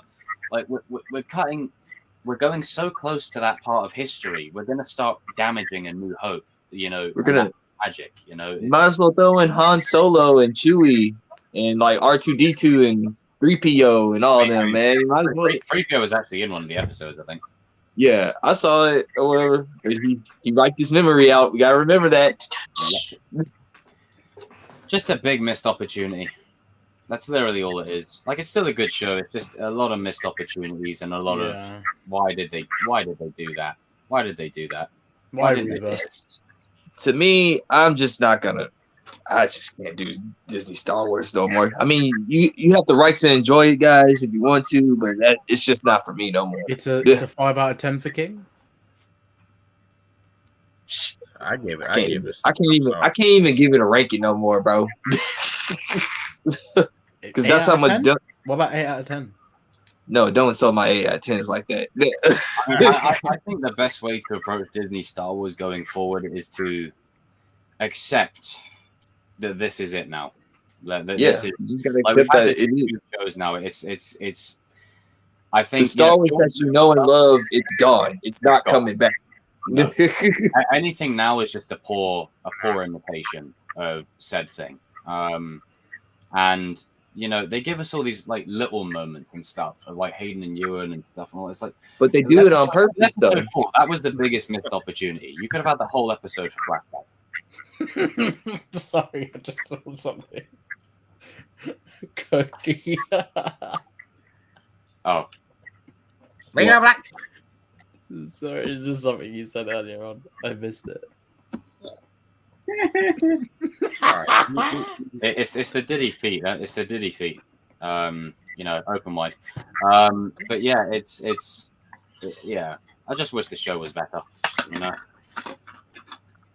there's already rescores with Battle of the Heroes and all the Fates and whatever else, and I think, you know, that's another thing is the music. Like for what it is, Natalie Holt does a good job, but there is an identity with soundtracks. There's a reason why, for example, a theme that we'll all understand. There's a reason why Hawk's theme always plays in each season of Cobra Kai, because it's so intrinsically linked to the identity of that character, you know. And to not have Imperial March till the end, to not have Battle of the Heroes, even like you didn't have to have Duel of the Fates, but at least Battle of the Heroes. Come on, they could again. That's something that Anakin's betrayal, Anakin's dark deeds. You know, the immolation scene. You know, they could have done a remix of it at least. Yeah. I mean, I thought that maybe the trailer was going to be used in, like, music was going to be used in the duel. Like, that's what I thought. But again, they've clickbaited us twice now. Rise of Skywalker and now this. I really believe that they have to pay John Williams for his scores. He's not going to give him up that easy. Like, there's a certain fee that he wants and everything, and I respect that. and I respect that, but like at the same time, it's like Disney, you've got more money than God. John Williams seems like a decent dude. He's already, and I say this in context, he's already at an age now where he's just wanting to relax and, you know. I think the reason why he's not giving up the making them pay so much is because he probably seen what they did at Georgia's stuff, and he doesn't want any of his stuff attached to Disney. That's probably what it is. His Rise of Skywalker score, I freaking adore that movie. You know, so it's, I don't know. I think it's more of a principle type of thing. Yeah. Disney could have just paid him. Like that, even on like Clone Wars and Rebels, they have Kevin Kiner do like renditions of the score to where it's not same, but it's similar. Like you get that same kind of feeling. With this, it feels so empty. It feels so un-Star Warsy, you know? Yeah. Just because they didn't even let I mean, even in Jurassic World, they didn't even let them have the John Williams score too. So I guess he basically saying like, listen, you guys ain't getting my scores for free. Like, wait, which Jurassic World? Well, the latest one. Yeah. Damn. Maybe he's playing a bit of cold fish. Maybe he's like, hey, you better pay up. Wow, yeah, I mean, really cares about that's what I said. Honestly, I'm not mad at him, bro. Like he said, like, listen, this is my flat rate fee. If you want this song, how bad do you want it? Like, yeah, but come on, the old man might be off his nut right now, saying all this stuff. Like he's got to remember. You might be tripping, King. As you know, he might be using hood language that you use. When Tom Williams pulled up with his little composer stick. He was like, nah, motherfucker, I'm coming out with this big ass cup. It's like old boy it's like Beckett off of the Pirates. It's just good business. Yep. Who does he think he is? Terry Silver? Back when movies were good. This is how bad do you want my score? RJ, where'd you go, man? He's probably busting in that. Wow. Offline chat. Not yet. What I mean by that, ladies and gentlemen, is he's got a packet of almonds and he's cracking them open and he's eating them. Like, you know, like those ones that you have to crack the shell. Strong, I don't actually like those. Those are disgusting. Who's eating? That's King. Who's not? Hands. See, it wasn't me. It's actually him. That boy up above me.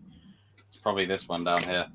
But yes, that's mostly our touched upon Kenobi thoughts. We'll be talking a bit more about it this time next Sunday.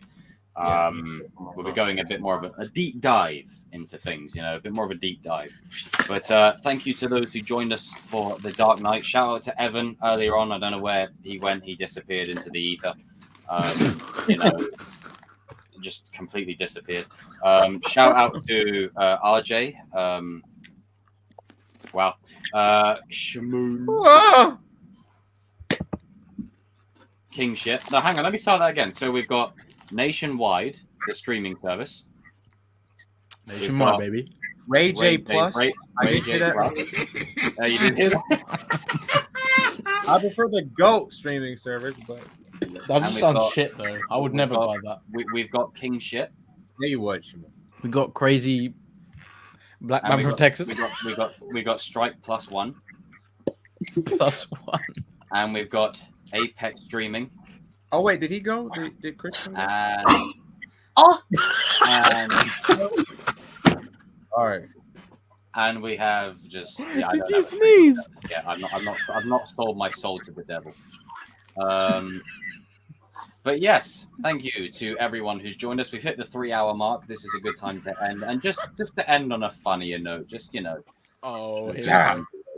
Oh dear. Oh, I wasn't expecting that.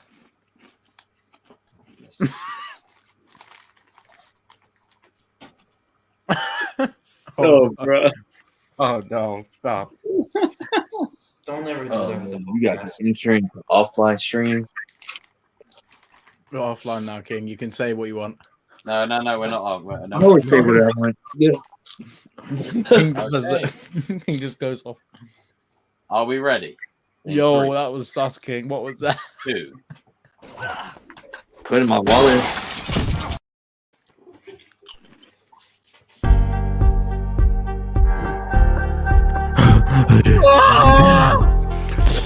Shut the fuck up. So you can go down to your local Cineplex and see Aunt Jemima in action going, do it! Yep. Every Sunday, guys. Every Sunday.